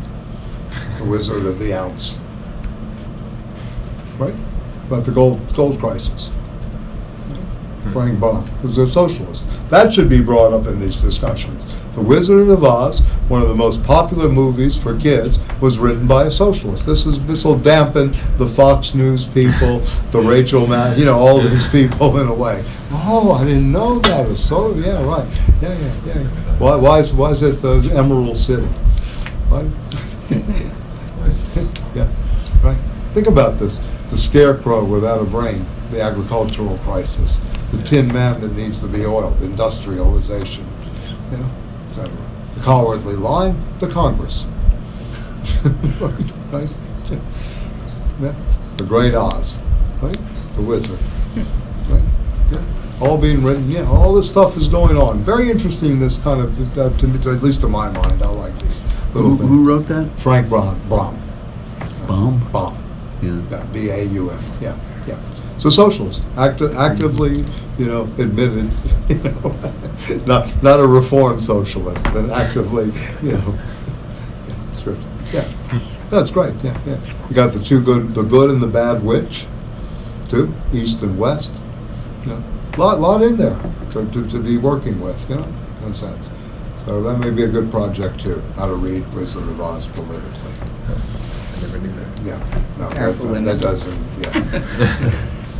I'm trying to keep Chris really writing here. She's a very good writer and has a good imagination. So, all right. Okay. So, any other thoughts about this? Because I'll go on to Lacan for a little while.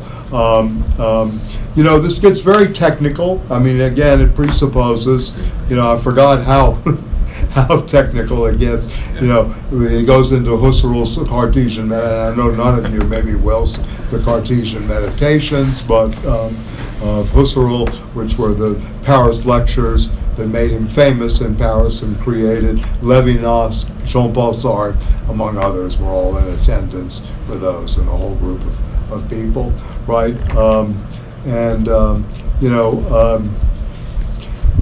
But anyway, let me just point out a couple of other things before we go on to Lacan for maybe about 45 minutes or so. On page 384, this is on the Dialectic of the Freudian unconscious, the heading of Dialectic of Absence and Presence. And I got to mark this down because I want to do something on this myself. Yeah. And this is on page 384 on the Dialectic of Absence and Presence. 384, I'm sorry. 384. The Dialectic of Absence and Presence. And this in Freudian language is the Ford dog game, the away and there, right? The kid throws out the top, says certain groups of phonemes, and then it comes back and is satisfied, the back too, right? And this is, Freud was observing this in his nephew, in his young nephew, or not in his grandchild. In the crib. Yeah, in the crib, right? Playing with the toy, right? And he came up with what's called the Ford dog game. The linguists then took this up in terms of phonemes, phonetic spacing, etc., and this became a theory of language between absences and presences, right, etc. So this dialectic in page 384 has three aspects. First, man's adoption of language is in general a way of making himself absent to things by intending them with empty intentions, and correlatively of making things present through the very emptiness of signs. So right here you have, the emptiness of the theory of intentionality, right? The correlation between subject and object in the world, right? And then at the same time, the emptiness of the signs, right? In the presence, right? So absence and presence. The dialectic of presence and absence, characteristic of all signs, is specified in two ways, depending on whether one considers speech as the act of the speaking subject, or language as an instrument of communication organized on a level different from consciousness in the intention of each of the speaking subjects. Do we mean what we say? Yeah, very good book by Stanley Cavell, by the way. Do we mean what we say? Right? Language has its own way of being dialectical. Each sign intends something of reality only by reason of its position in the ensemble of signs. No sign signifies through a one-to-one relation with a corresponding thing, and he's going on against the correspondence theory of truth here. Each sign is defined by its difference from all the others. More precisely is by combining together, this is important, the phonemic and the lexical differences, hence by setting into play the double articulation of phonemes and morphemes that we speak the world. Okay? About the speaking subject. Yeah. In turn, the actual use of language in the speech of speaking subjects brings out the ambiguity of all signs. In ordinary language, each sign contains an indefinite potential of meaning. A simple glance at the dictionary reveals a sort of gradual slipping into or endless infringement upon the semantic areas of all the other signs. To speak is to set up a text that functions as the context for each word. The potential of words heavily charged with meanings is thus limited and determined by the context. Although the rest of the charge of meaning is not thereby done away with, only part of the meaning is thus rendered present through occultation of the rest of the possible meaning. By these three types of dialectic, of presence and absence, the phenomenology of language moves in the direction of psychoanalysis and the unconscious. First, the interplay of absence and presence, characteristics of signs, is aptly illustrated in the Genesis psychoanalysis proposes of the spoken sign. Phenomenologists have a special fondness for those pages and beyond the pleasure principle in which Freud, and this is again important, a text really worth reading, I think even more so today than, when he first sketches the genesis of science starting from the mastery over privation in the game of Freudian. By alternately voicing the two words, the child interrelates absence and presence in a meaningful contrast. At the same time, he no longer undergoes absence of fit, of panic, massively substituted for a close and saturating presence. Dominated thus by language, privation, and consequently presence as well, is signified, transformed into intentionality, being deprived of the mother, becomes an intending of the mother. Interesting, no? Yeah. The Freudian game is not just an isolated case. Mourning and melancholy, another thing the left doesn't really take up well. Melancholy, the lost object, they're always nostalgic. Let's go back to this. I remember the days. Yesterday I heard about ashrams. We can go to a left ashram, create a left. I'm going, what are we listening to? What world are we living in? At this point, left ashram. Is this a left ashram? Yeah, this is a left ashram. I'm going to start throwing stuff to make sure. Anyway. So anyway, tells us that beyond the lost archaic objects, it is possible to establish a relationship to the object that is not simply a repetition of the archaic situation. The manner in which mourning gives up the object as loss recalls the institution of science, which are universally a giving up of brute presence and an intending of presence and absence. This recourse to language reinforces the parallel between phenomenology and psychoanalysis. The dialectic of presence and absence, which language sets into motion, is now seen to be operative in all forms of the implicit. So instead of presence and absence, a lot of times phenomenologists will talk in terms of implicit and explicit. And Wolfgang Iser, if you like theories of reading, has a very good book out called The Implied Reader. The Implied Reader. Very, very interesting study of who the audience is and how we read through implication. Right? Yeah. Is that I-S-E-R, Iser. Yeah. Wolfgang Iser. Right? Thus, language makes it possible to generalize the perpetual model of the unconscious. And remember, the unconscious has many levels, right? But it is a perceptual model. And Husserl is really talking about perception here, always. Perception and language. We're moving both between those levels. The ambiguity of things becomes the model of all ambiguity of subjectivity and of all the forms of intentionality. So he's drawing parallels between these two very high-powered disciplines, phenomenology and psychoanalysis, and doing so through absence, presence, explicit, and implicit. What is more, top of 386, the dialectic of presence and absence completes the process whereby the initial false knowledge on the part of immediate consciousness is made to waver. And remember this, immediate consciousness is only immediate. It has nothing, you need these levels of mediation in order to understand the consciousness. Remember this, right? From now on, the question of consciousness becomes as obscure as that of the unconscious, to paraphrase a celebrated text of Plato on being and nothing. Non-being, anyway. Thus, phenomenology turns out to be just as radical as psychoanalysis in contesting the illusion of the immediate with self-knowledge. Yeah. I've been told in my history, we'll go to a therapist and then the expectation is the next day I'm going to be much better and understand everything.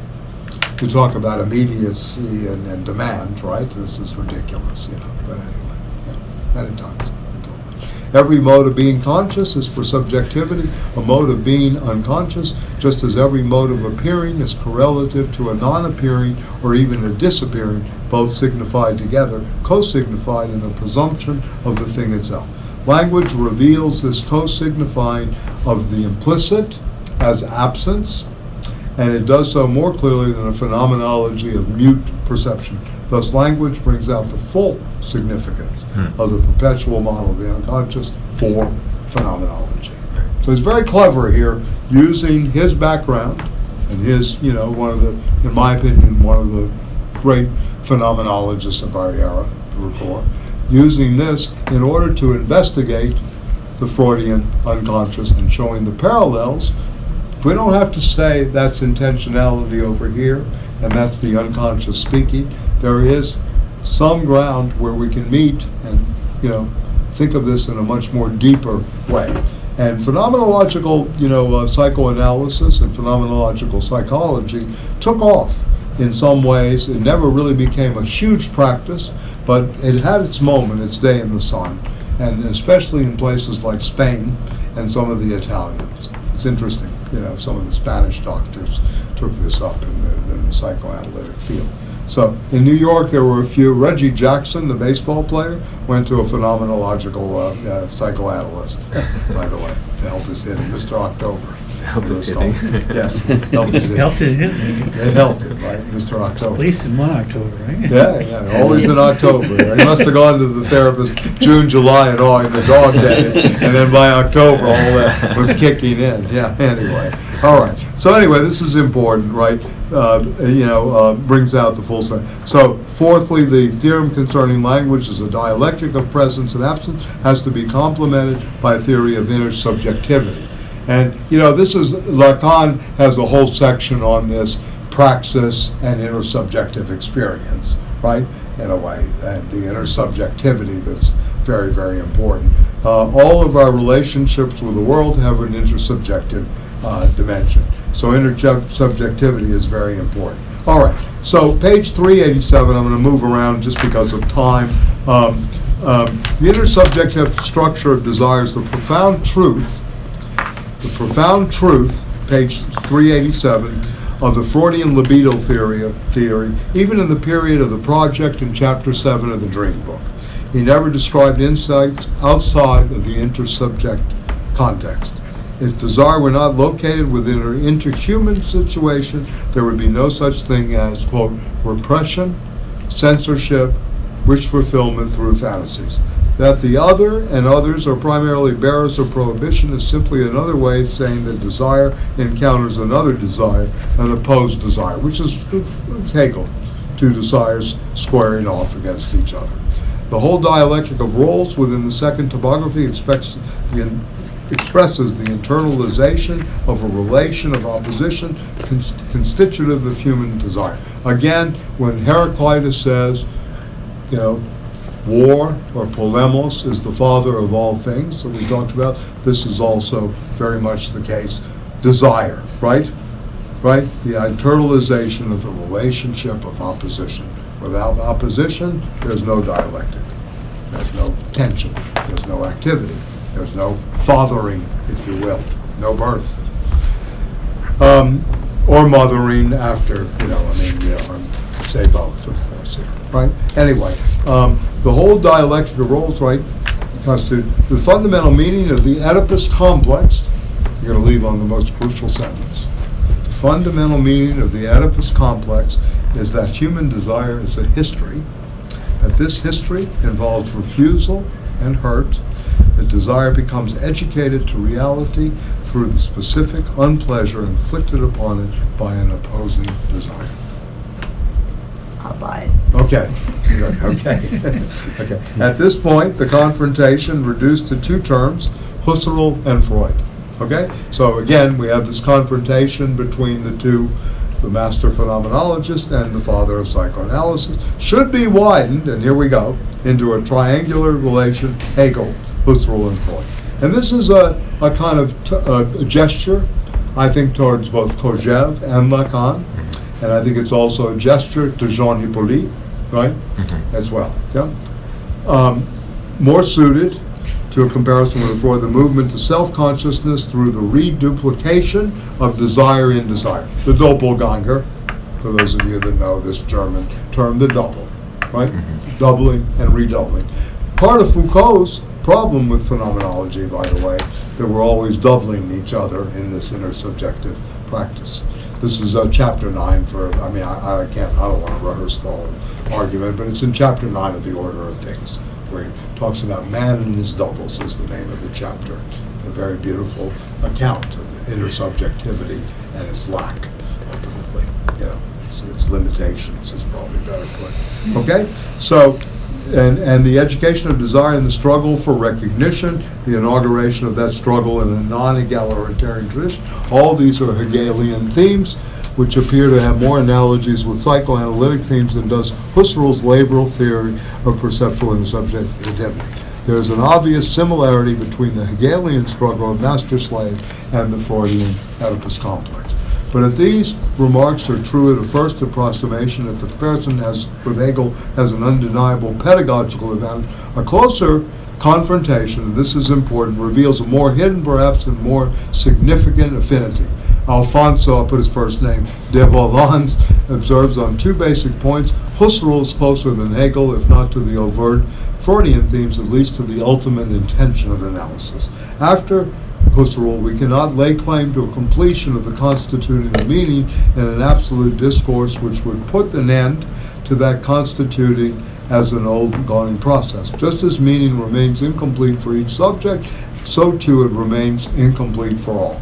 As de Valence remarks, from the point of view of analysis, absolute knowledge is meaningless. Josh, this is what he's criticizing. The process of absolute knowing, Right. absolute knowledge is meaningless. Furthermore, the procedure whereby the Hegelian thinker, that omniscient interpreter, right, interesting, moves ahead of the unfolding of the prototypic history of the mind, is likewise excluded from analytic experience. The analyst, closer in this respect to the maieutic procedure of phenomenological reflection, barely keeps ahead of the progress of subjectivity.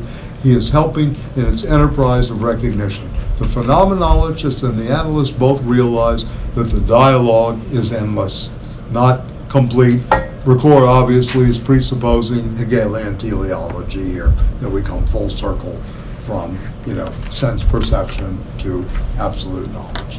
Yep. Okay? So this is again crucial, this relationship that he's seen. He'll go on a little more, but then he'll talk at the later part, psychoanalysis is not a phenomenology, right? But yet, right? He will say, and yet. Okay? Any other thoughts from you? And I'll go on to Lacan. Any other, again, to my mind, rereading this and looking at it again, this is first-rate, philosophy at work. You're getting a very, impressive attempt to place Freud in the history of systems of thinking vis-a-vis Kantian transcendental deduction, or in other words, the Kantian deduction, the Hegelian notion of mediation, the Hegelian notion of recognition, the struggle of the master and slave to death, as well as the Husserlian theory of intentionality, and from the phenomenological tradition, and he's beginning to build this, but at the same time retaining Freud's, scientific project throughout it all. So in a way, we're looking at this through, both philosophical interpretation as well as him building his own theory about what interpretation is. So I would try to read it at that level, as we go on. One could do the same thing with Marx, in a certain way. Yeah. Marx and philosophy that we tried to do. We went through more historical traditions when we did some of that. But you could say, what does it mean to really interpret in Marx? What does that mean? And this is, again, a category we have in philosophy, systems of Marxism, and it's variegated. I changed it, interpretations, right? If you have this variety, what is open to this kind of interpretation, and what kind of interpretation are we bringing into it? Jameson will bring to the culture the political unconscious. He uses this term. We can see this in the cultural unconscious now too. In some ways, this kind of move back to identity politics is kind of a resistance, major resistance to this kind of thinking. I personally feel. Yeah. To what kind of thinking? This kind of interpretive thinking, this kind of open-ended interpretive thinking. You don't think so, or yeah? I don't know. I think I don't know if I'd connect it quite that closely. I'm not a big fan of identity politics. No, I think they have a critique of identity politics in this. Oh, okay. Yeah, that's what I'm saying. Okay. I'm not connecting the two. Yeah. I mean, I think the Yeah. critique of identity politics, I think Zizek has tremendous ammunition from his psychoanalytic background to take this on, as well as the whole notion of multiculturalism as well. You know, he's very, very good at that kind of stuff, and that's coming out of his, Lacanian, training and background. This is something that's, very, very operative this way. Where are the resistances? Where are the unconscious resistances? How does identity, unfold? What does that really mean to identify oneself in a Right. sense? I mean, why are we not talking about the politics of difference today? Again, instead of identify as something, why not mark difference in existence? In a sense, or put difference in the conversation with identity and see it dialectically rather than this positivistic, bureaucratic identification that we're always going through on every other day.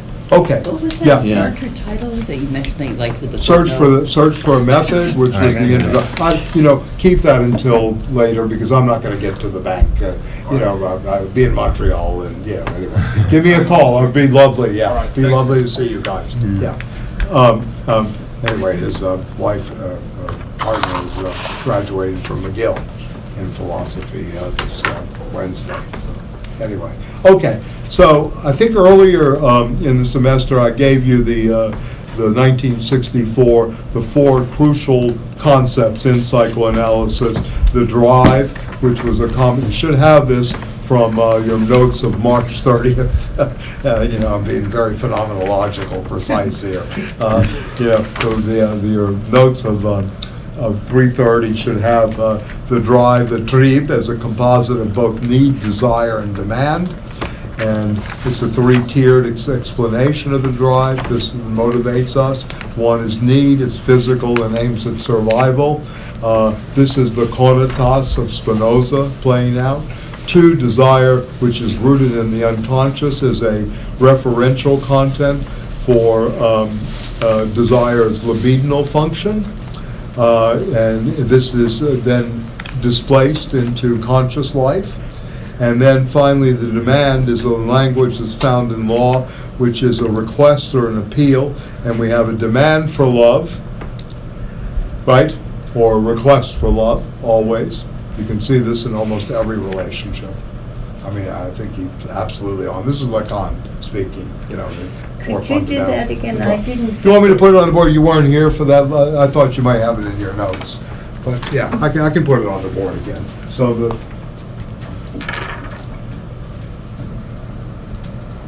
this is one of the fundamental concepts, and I like beginning with this because I think it gives you an idea of the science at work, of what they think it is in science. The drive, right, has composite one as need, three-tiered structure again, right? And need as purely physical,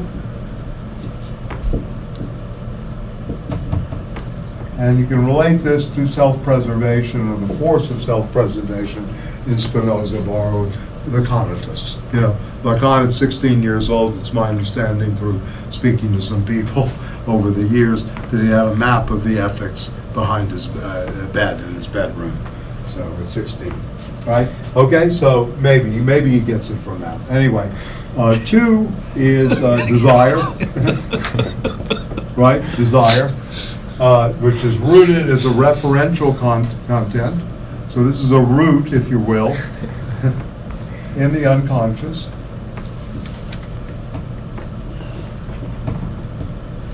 As a referential content. And I emphasize the referential content. What do you desire? References that die. For desire as libidinal function.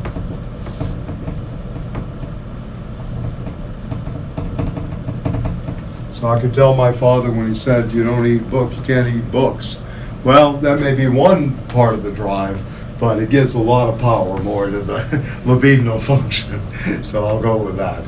Stay hungry was the metaphor in the name of the book. I don't know if you ever saw that movie, Stay Hungry, with Jeff Bridges. And there's Charles Gaines, the writer in Alabama. You don't know that film? This was the beginning of the Pumping Iron discourse, Sally Field and Jeff Bridges. No? Really? No? Okay. Sorry. Anyway. It sounds so like a good movie, doesn't it? It is a very good movie. Yeah, I like those. Yeah. Displaced into, conscious life, right?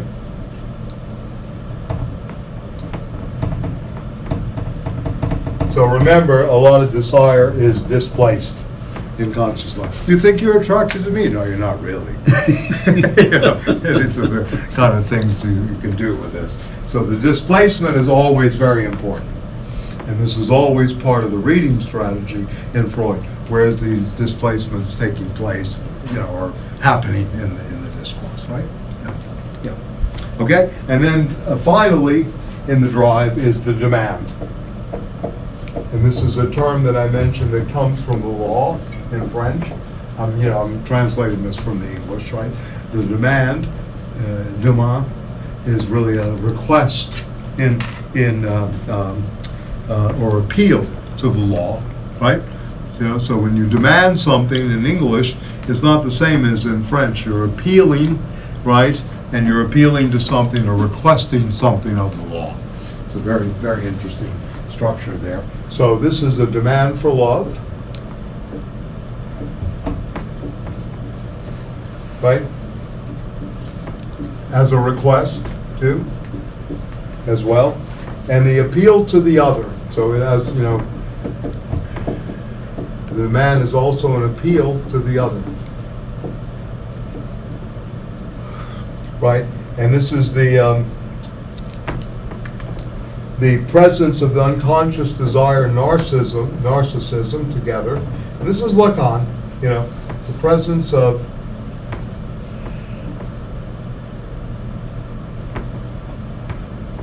desire and plus narcissism, right, is in conscious life is really an intentional pressure within language, right? You always have this intentional pressure of this kind of self-love, if you will, or reflective love, right?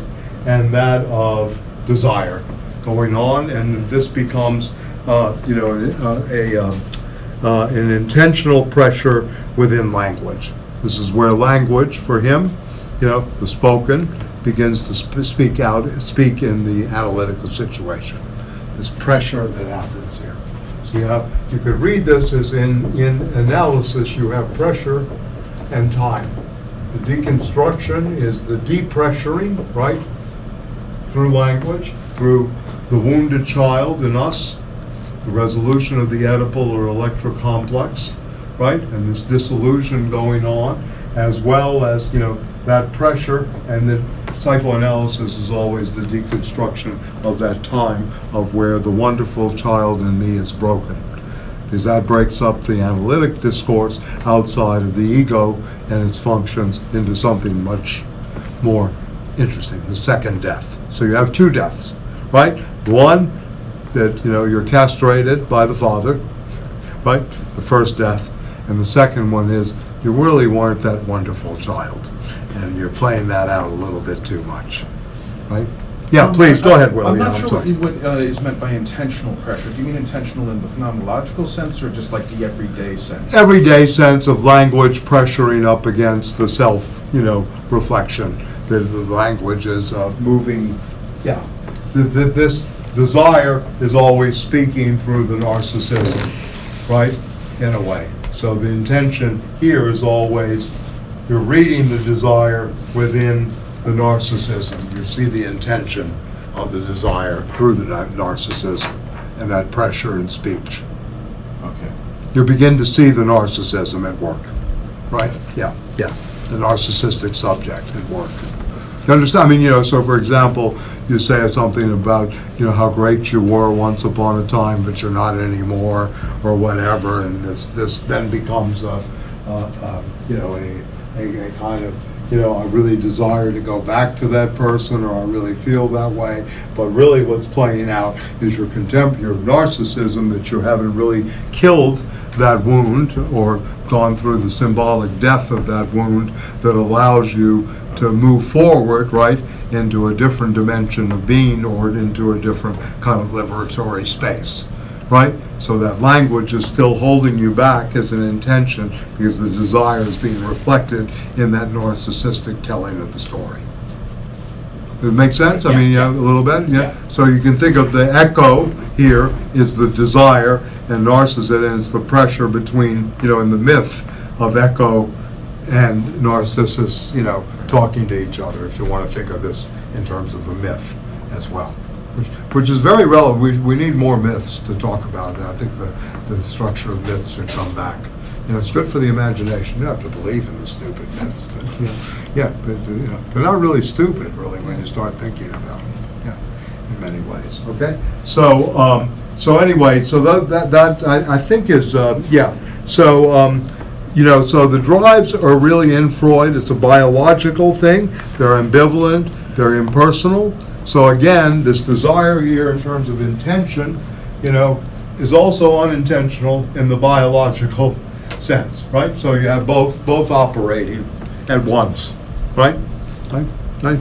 The old joke about the court cases, once the psychology was discovered, people will go to court and say, the devil made me do it, during the religious era, right? And then after that, it was the unconscious, Your Honor. It was my unconscious that produced that behavior. So anyway, so what happens is you have this force, again, going back to pressure, that forces you in a specific direction, which incorporates some of the earlier displacement here, right? So these are layered, again, interrelated, this tripart discussion of the drives. So the drives have a biological function, right, for self-preservation, the conatos, right? It has then this aspect of the referential content is desire as libidinal function, right? And then it has this movement between narcissism and desire of where the analysis sort of takes place, the narrative, right? And again, you need the two different, moments in terms of the symbolic killing, the killing of the father, as well as the killing of the wonderful child, I mean, everybody always wants to see, let me see the baby pictures. What is this not? This is part of the code. This is an Lacanian in a certain way, because that's a symbolic killing. The photograph is just a bad memory of, you weren't so wonderful. You made me, quote, cute. Just think of all this. And one of the great psychological studies, speaking of Sartre, Search for a Method. I don't have the page number ready to hand, but I know where it is. It's in the first section, right? And it's a long footnote on Henri Lefebvre, the progressive regressive method. Going back to Sartre, Childhood of a Leader, that I think I mentioned last week, exemplary study of this kind of wonderful child. And also his study of Saint-Genet, which the first chapter is The Melodious Child in Me is Broken, about Genet being raised on public assistance. This is a major work of psychology in the 20th century. I mean, it's a major work. How Jean Genet became Jean Genet. He couldn't write for 5 years after he read that book. So I pegged him. That'll do it. Okay. He didn't like it. Who could blame him? He didn't like it. It was, the truth of the subject. Sartre was an extremely insightful psychologist. Extremely. Jean-Paul Sartre.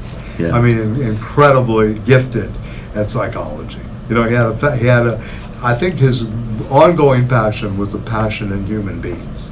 What motivates them, what makes them work, and then how they act in good or bad faith. He had a whole series of judgmental, moments, but I mean, there were judgments based very much in reality and based always on making the human better, right? I mean, he was really the last, in my opinion, of the great philosophical anthropologists.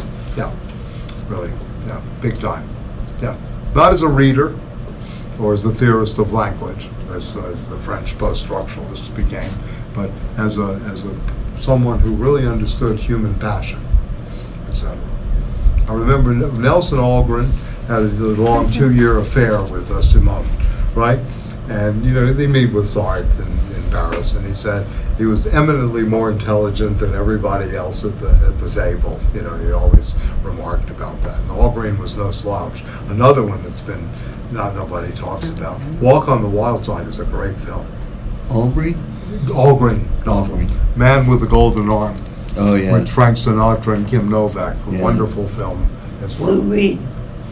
Well, he took Walk on the Wild from New Orleans. I can tell if you're ever down there, I'll tell you what bar to go to where, Candy Darling got Yeah, started. that was not about Nelson Algren. That was about living in, what was that space? Well, Walk on the Wild Side is set in New Orleans, and this kind of where he became Candy a she. Darling lived in the, I can't think of the space where everybody was hanging out, all the, The kitchen. I can't- Warhol's factory. Warhol's The factory. factory, thank you. Yeah, well. And that's where Candy Darling was, not Nelson Algren was in Chicago. He was in Chicago. And Yeah, that's but a Walk long on way. the Wild Side is set in New Orleans. No, it said it in Warhol's factory. which No, is in- I know that the by Take a Walk on the Wild Side is set in Warhol's. Yeah, Yeah. but Algren's novel. Walk on the oh, Wild So many Side wild is sides. set Never in mind. as a novel, and there are a lot of anxieties of influence here, overlapping. Yeah. Anyway, so this should give you an idea of the first. Again, there's always the internal warfare going on. So we're a bundle of conflicts, according to Lacan and to Freud. We're a bundle of conflicts. According to this thing, and in this sense, right? In this sense. The struggle is always between, as I mentioned earlier, the eros and the thanatos, and how hard it is to maintain creative energy through life, right? People go through periods. People go through, the destructive impulses, the destructive tendencies, and of course the destructive drive, the thanatos. The death drive can take us over, in so many ways, and, etc. Now, capital, yeah, go ahead. Yeah. And so where's Yeah. the Thanatos in his tripartite vision? Because that all seems like Eros related to me.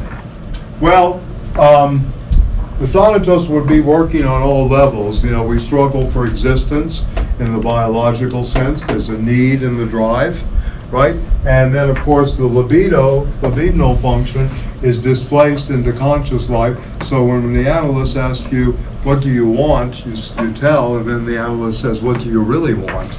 Because you're basically in a series of displacements to begin with. So the eros is there, but it's hidden in a sense, or it's been over-coded by the displacement process.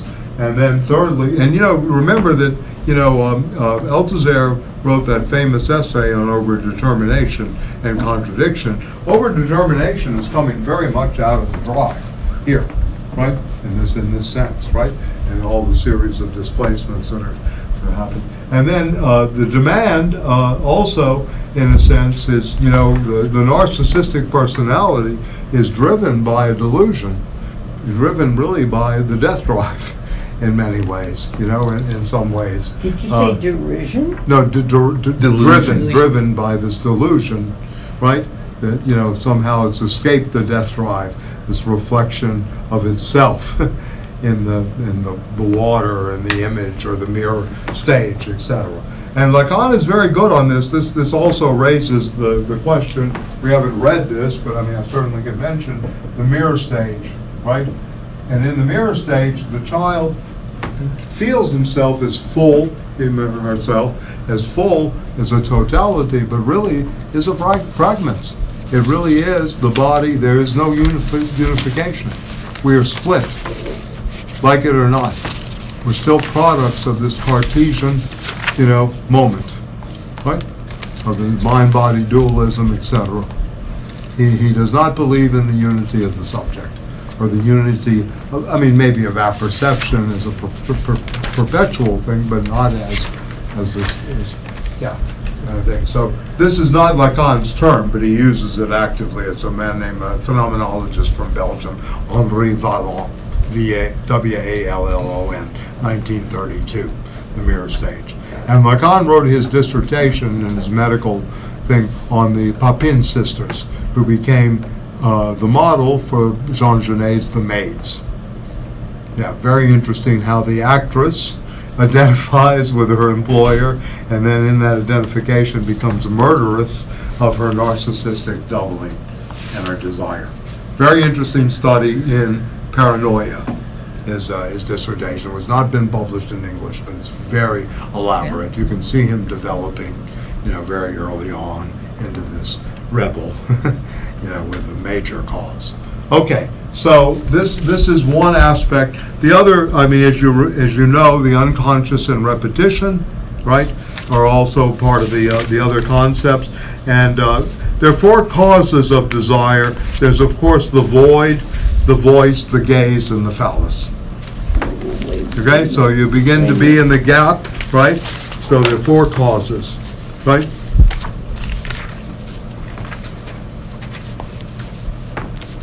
This is the unconscious.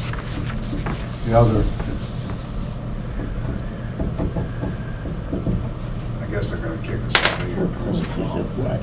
The four causes, if you will. Desire. And these are multiple causality of desire. So first of all, the void that we all encounter, like it or not, right? Existential vacuum, if you will, the void, right?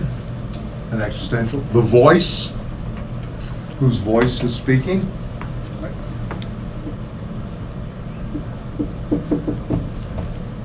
The gaze, which he will go through, in the section on the unconscious, and then a whole thing on, later in his four fundamental concepts, and then the phallus, right?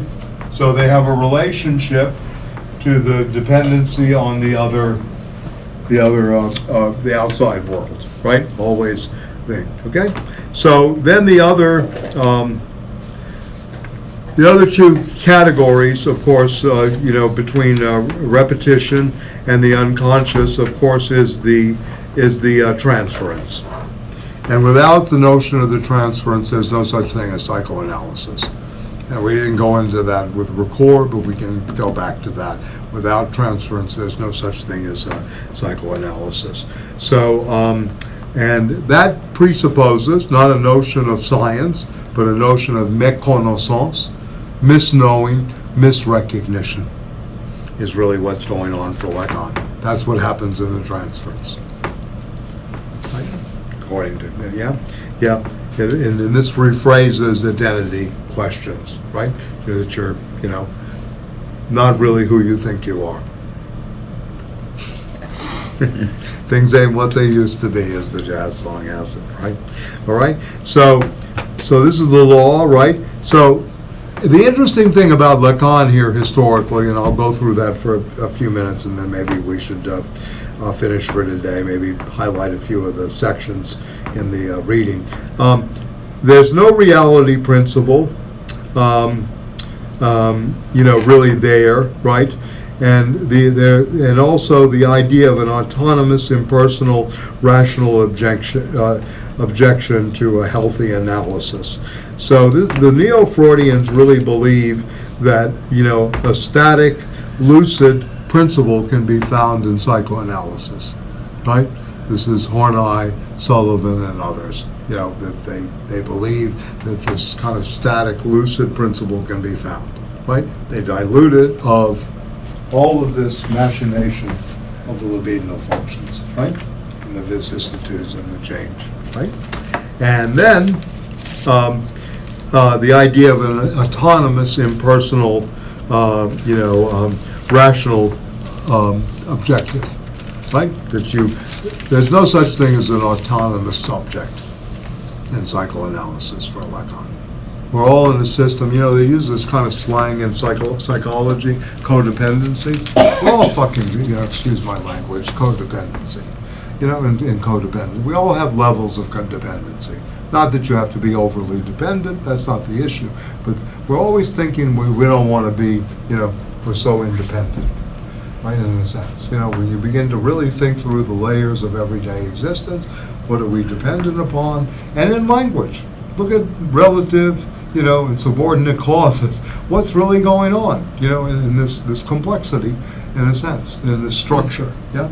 So I think this is important to keep in mind, that the Neo-Freudians, took the model down to that of more of adaptation of the ego to functioning. It became part of the, quote, silent majority, the dull 50s, for most people, suburbanization. You can begin to think of all the social manifestations of this, right, in some ways. And then, of course, I've looked at pornography from the 50s, right? I mean, Sin in the Suburbs, I follow these kind of B-rated filmmakers, right? And you see the title, Sin in the Suburbs, right? These are the kind of things that they're doing, reacting to what Paul Goodman is, writing Growing Up Absurd later. So you can imagine what Paul Goodman's, seeing. And I have a friend who's a big fan of Doris Wishman, who was one of those B-rated pornography. Yeah. No, it's an interesting study, because then you begin to see how the analytic, right, and what's going on couch and culture is translated into, quote, the attempts towards idiotic subversion, such as, like Sin in the Suburbs. Right. In a way. Yeah. So anyway, I just throw that in for the mix. So maybe it'd be good to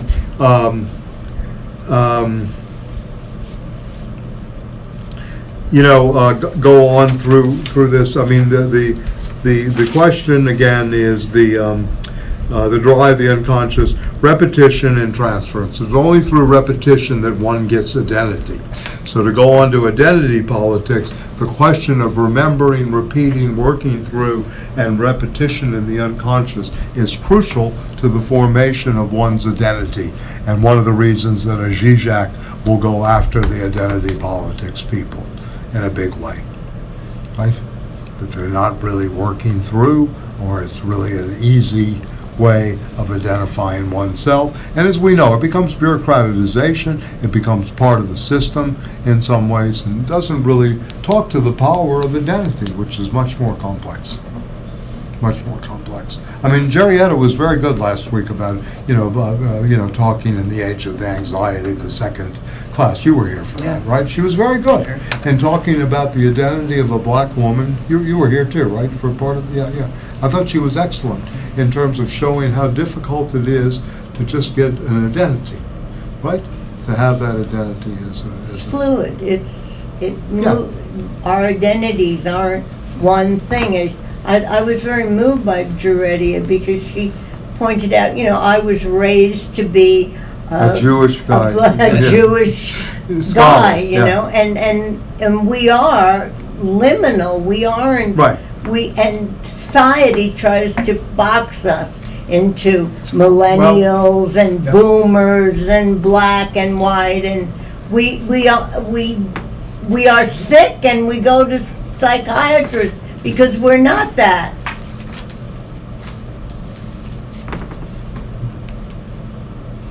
Yep.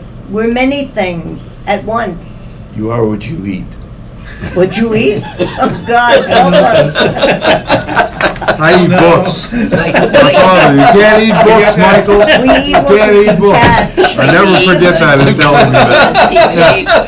What's Albert Camus winning the Nobel Prize have to do with the price of Camellia red beans? Right? These are the kind of things I used to hear. Lots of pasta. Yeah, lots of pasta.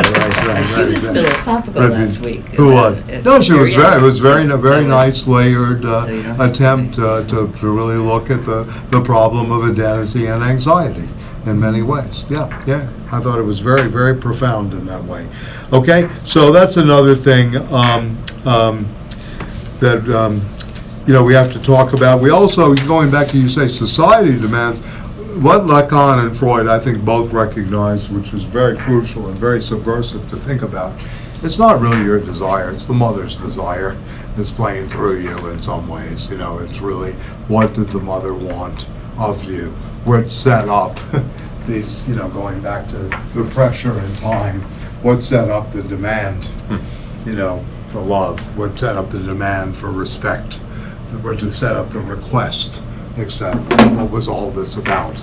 So really, when this analyst says, what do you want, and you reply, and then they reply, what do you really want, means you really don't know, right, in some ways. That's part of the exploration, that's part of the working through and the repetition. And I think that's something else. I mean, why it's such a long process, in terms of its practice, right? It's not like cognitive behavioral therapy, or whatever. Yeah, I mean, please. we're a result Yeah. of language, as he'll get Yes. into in depth. Absolutely. Which is our social Absolutely. group characteristic. Absolutely. So what I thought I'd do quickly, and then I guess we should go because it's 5:15 already, is just say a little bit about the four fundamental concepts of psychoanalysis and Lacan, the situatedness of it. You obviously know that he's kicked out in 1953 from the IPA, the International, it's not a grocery store, the International Psychoanalytic Association. And kicked out for probably multiple reasons, but one would certainly be the practice of the short session, which was about elevating the anxiety so that the void, the voice, the gaze, and the phallus could be encountered by the patient, so that the patient would be able to deal with this better, in some ways. So the 5-minute session, the 3-minute, or the hour session. And with Stuart Schneiderman, he just counted bills during the session. Just put a stack of money. See, money and time in the analytics. Yeah, anyway. Well, I just reread the forward here, and it's interesting to note that Lacan was not narcissistic in fighting back against the IPA. He was okay if they wanted to kick him out. But once they insisted that no student could work with him, that was, of course, another story. Yes, of course. So anyway, and he wrote the Discourse on Rome, which is a discourse on language.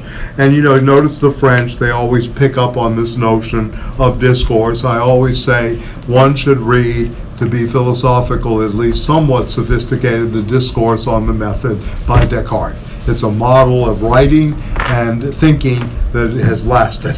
Yes. Right? Really has lasted. Right? So we need to keep that in Kicking mind. him, but We can't get out of it. I can't hear. I still hear the voice. Another planet, Yeah.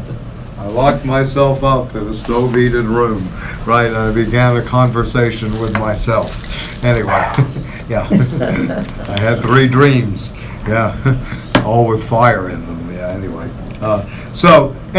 Lacan's Discourse on Rome was the same period, 53. So he was granted this space. What happened? They turn off the Just light. shut the lights out on us. Oh, boy. Signifier. That's a signifier.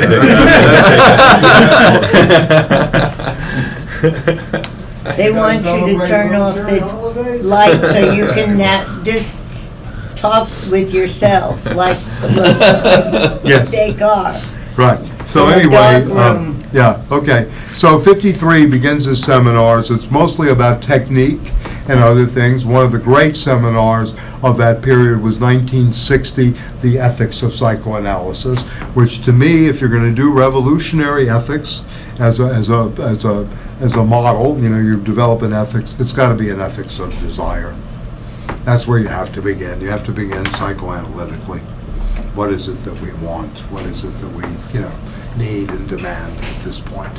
So that's a great one. He dedicated, like I said, to Lauren Bataille, his adopted daughter, his stepdaughter, through marriage to George Bataille's Sylvie, who was estranged wife of George Bataille, and Lacan ended up his whole life with her. Anyway, he dedicated to Lauren because she fought in Algeria. She went to fight. One person from the States who was well known, Stanley Diamond, went to Algeria and fought as well, the anthropologist. Yes, he I did. knew him at Yeah, you knew him at Yeah. New School. Yeah. Stanley Diamond was very close to the Algerian FLN. and actually was on the front lines for part of the time. Yeah. So anyway, so 64 marks a crucial development because this is when he's beginning to form the schools. So he's going to get back, like writing a curriculum with the 4 fundamental concepts, right? So he's really engaged here in building the movement, right? The Lacanian, Freudian field, if you will. A whole alternative way of practice. As Chris was pointing out, Lacan was not upset that they dissed him. He was upset because they were trying to censure his teaching. And you can see this on several pages in here. He actually speaks to this moment in multiple times, right? So this again is a pedagogical intervention and a major, statement of what Freud is about in terms of the fundamentals, right? So it's good this way. So he begins by thanking, people for the place, right? The excommunication, and the title is taken really because he feels like Spinoza being kicked out of the synagogue, excommunicated with a crime, and this was the clause of no return, right? He speaks about this and how he felt, and as you know, 1654 is when Spinoza was excommunicated and not reinstated by the Jewish community, even the reformists until the 20th century, the 1930s, I think, in a lot of cases, and in some places the 60s, just like Galileo in the Catholic Church as the heretic. All right, so anyway, he asked, first of all, is he qualified? Because he's kicked out, because he's abused his, quote, presence, right? And, it amounts for this 10 years. I have the seminar I just mentioned from 53 to 63, which were addressed to psychoanalysts, but these were, of course, attended by philosophers. You can see Jean Hippolyte is in the audience, Althusser at times, many others, and would go to these. So he wants to talk about, and Levi-Strauss was present, if you noticed. I don't know how much, you had a chance to read some of this, some of you? Or? Yeah, I read the... Yeah. Levi-Strauss was present, and then he asks about the same question, what is psychoanalysis? So it's not only Freud and philosophy, but now what is psychoanalysis? Ricouer has his vision, Lacan has his vision of what psychoanalysis is. So he talked that his teaching had been and he's excommunicated, but he wants to go on to talk about the psychoanalytic community, and this happens in Marxism too, the church. Very much akin to the church. Freud wrote about this in group psychology and the analysis of the ego, and in those moments it's very, very important to think of, these institutions as church-like structures. Orthodox Marxism, or the orthodoxy that repeats the same old phrases, etc., it's like a church. It's like singing the catechisms, right, in a way. Just take out the prayer book, Das Kapital. Yeah, you know what I mean? Let us now turn to page 327 on everyday life in the factory, the working day. Let's now turn to the end here, the immediate processes of production. Nothing's really learned, right? It's almost catechismic, kind of repetition in some ways. A kind of Marxist automism, if you will, if you want to think of it that way in a different way, okay? So, he talks about psychoanalysis as a form of research, which is very interesting. Freud never really, this was something else, and he uses this wonderful phrase of Picasso, I do not seek, I find, right? Which is very good. Lacan is always trying to find something. This is not something that's in search of something. It is a founding, always, and he's very good at taking what's there, and her good hermeneutics are good at thievery, right? Yeah. So, okay. So then he asks the question, and this is interesting vis-a-vis what you were talking on science. On page 8, I do not accept Pierre Duham, who was a French historian of science, that every science should refer to a unitary or to a world system, a reference that is always in fact more or less idealist, since it is a reference to the need of identification. I would even go so far that we can dispense with the implicit transcendental element in the position of the positivist which always refers to somewhat ultimate unity of all fields. Okay, so this is interesting. Science, as a generic term to Lacan, does not exist as a generic universal. Very interesting, right? So we will extricate ourselves from this Moynislenian view that, after all, it is disputable and may be regarded as false. It is no way necessary that the tree of science should have a single trunk. And you know what he's referring to here is Picot, a contemporary of Descartes, asked Descartes, what is metaphysics? So he drew a picture of a tree, and he says the trunk is physics, right? But the roots are the metaphysics, and the rest are branches of knowledge, right? So he's very clever, this guy, and yeah. So I do not think there are many of them. There are perhaps, as in the first chapter of Genesis, and remember, Lacan comes out of his brother is actually a Catholic priest. Yeah, here. So, two different trunks, not that I attach my way to an exceptional importance to this myth, which is tinged to a greater or lesser degree with absurdity, but why shouldn't we expect psychoanalysis to throw some light on it? So he wants to talk here about the sense of a praxis. So science for Lacan, and I think also for Freud, and certainly for the Althusserian school, right? It's a praxis. It's an action. It's a practice, right? It's not, so to speak, just discovery, right? Paradigm shifts in the Kuhnian sense, right? So it's a praxis, an everyday praxis, right? And, it is even by the stores regarded once again as scientific. We lose all stage of thinking that we have a scientific apprehension of this experience.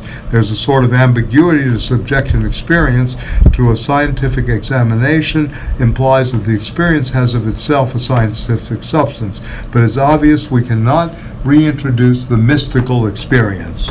So might this definition of science, based on the field determined by a practice, be applied to alchemy, given give it the status of a science? I was recently rereading a book of included in Diderot's complete works, but which certainly to be by him.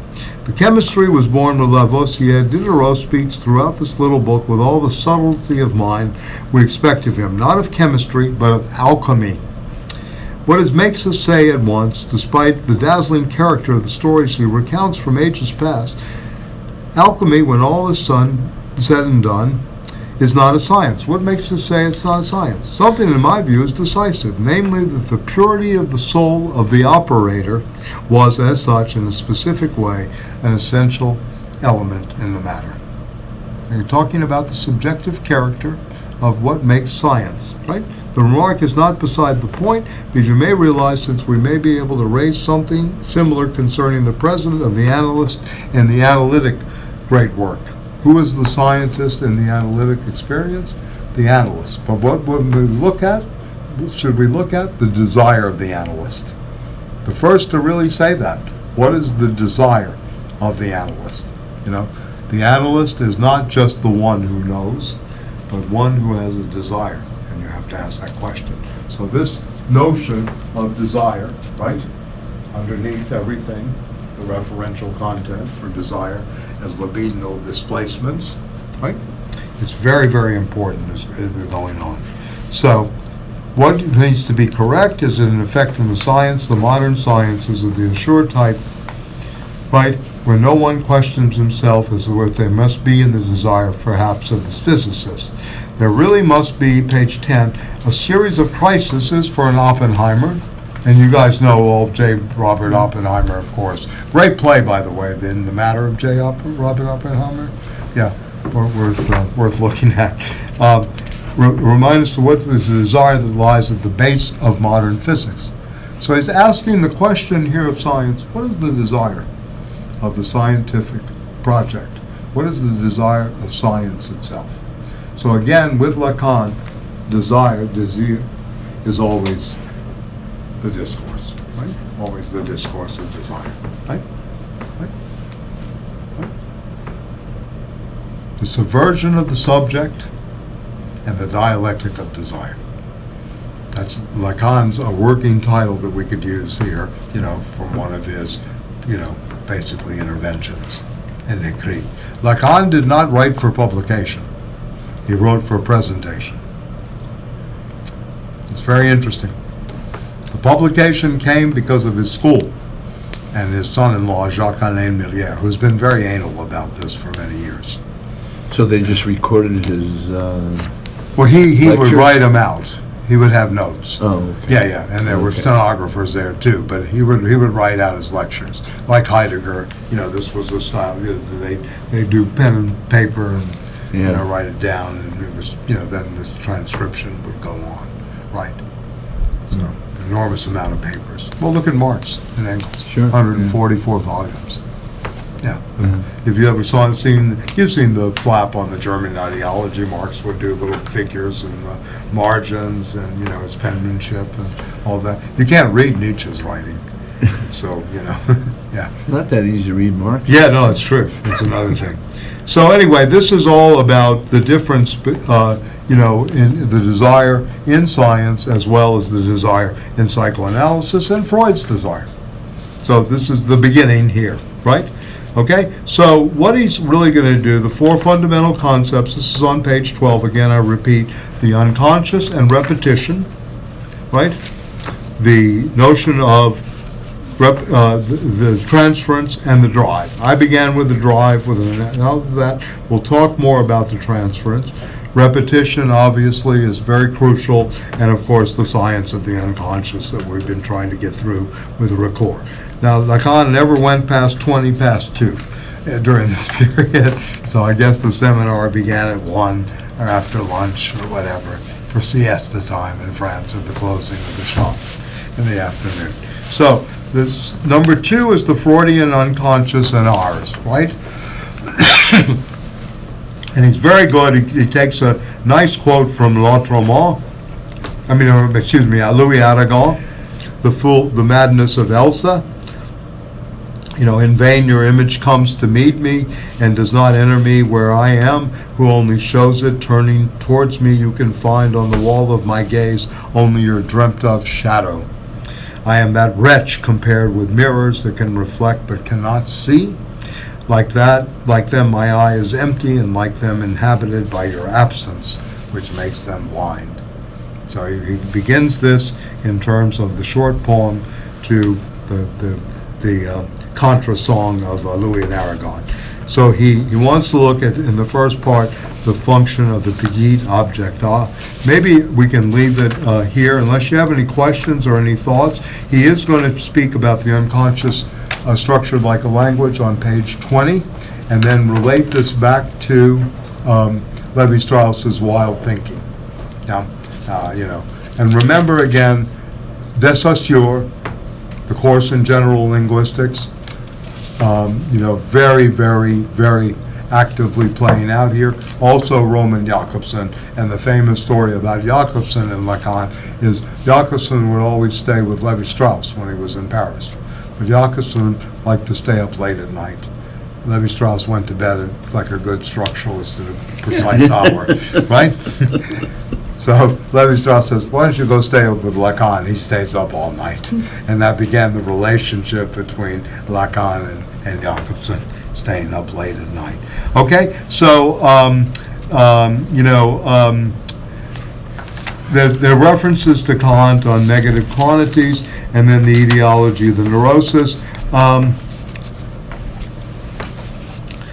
The discovery of surprise on page 25 is very interesting, and the relation between Orpheus, the analyst, and the unconscious, going back to this myth. Orpheus twice, Eurydice twice lost. Not only once in terms of the descent, but twice into the descent. And it's interesting here to talk about how he draws from mythology in order to go back to that. Okay, then the want to be, the lack and being, is I want to be this. It's a lack in my life, and lack is always between desire and need. Okay? Yeah. So. Hi. Hi, can we convince you guys to wrap it up? We're closing. Oh, you are? Okay. You adhere to military holidays? Such a radical I place? believe 2 people that we were staying open for till 9:30 canceled their events. Oh, I see. Okay. So- You're not really adhering to the military policies. Good. So it's Good. Wow. more revolutionary. Pelias This is good. Oh, I'm being polite. Be nice.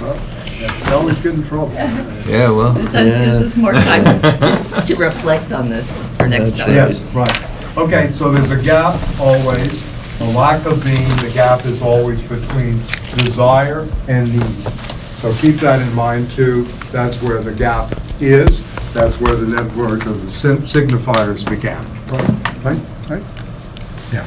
You know the problem in the life? You never can take a joke. Completely missing the joke.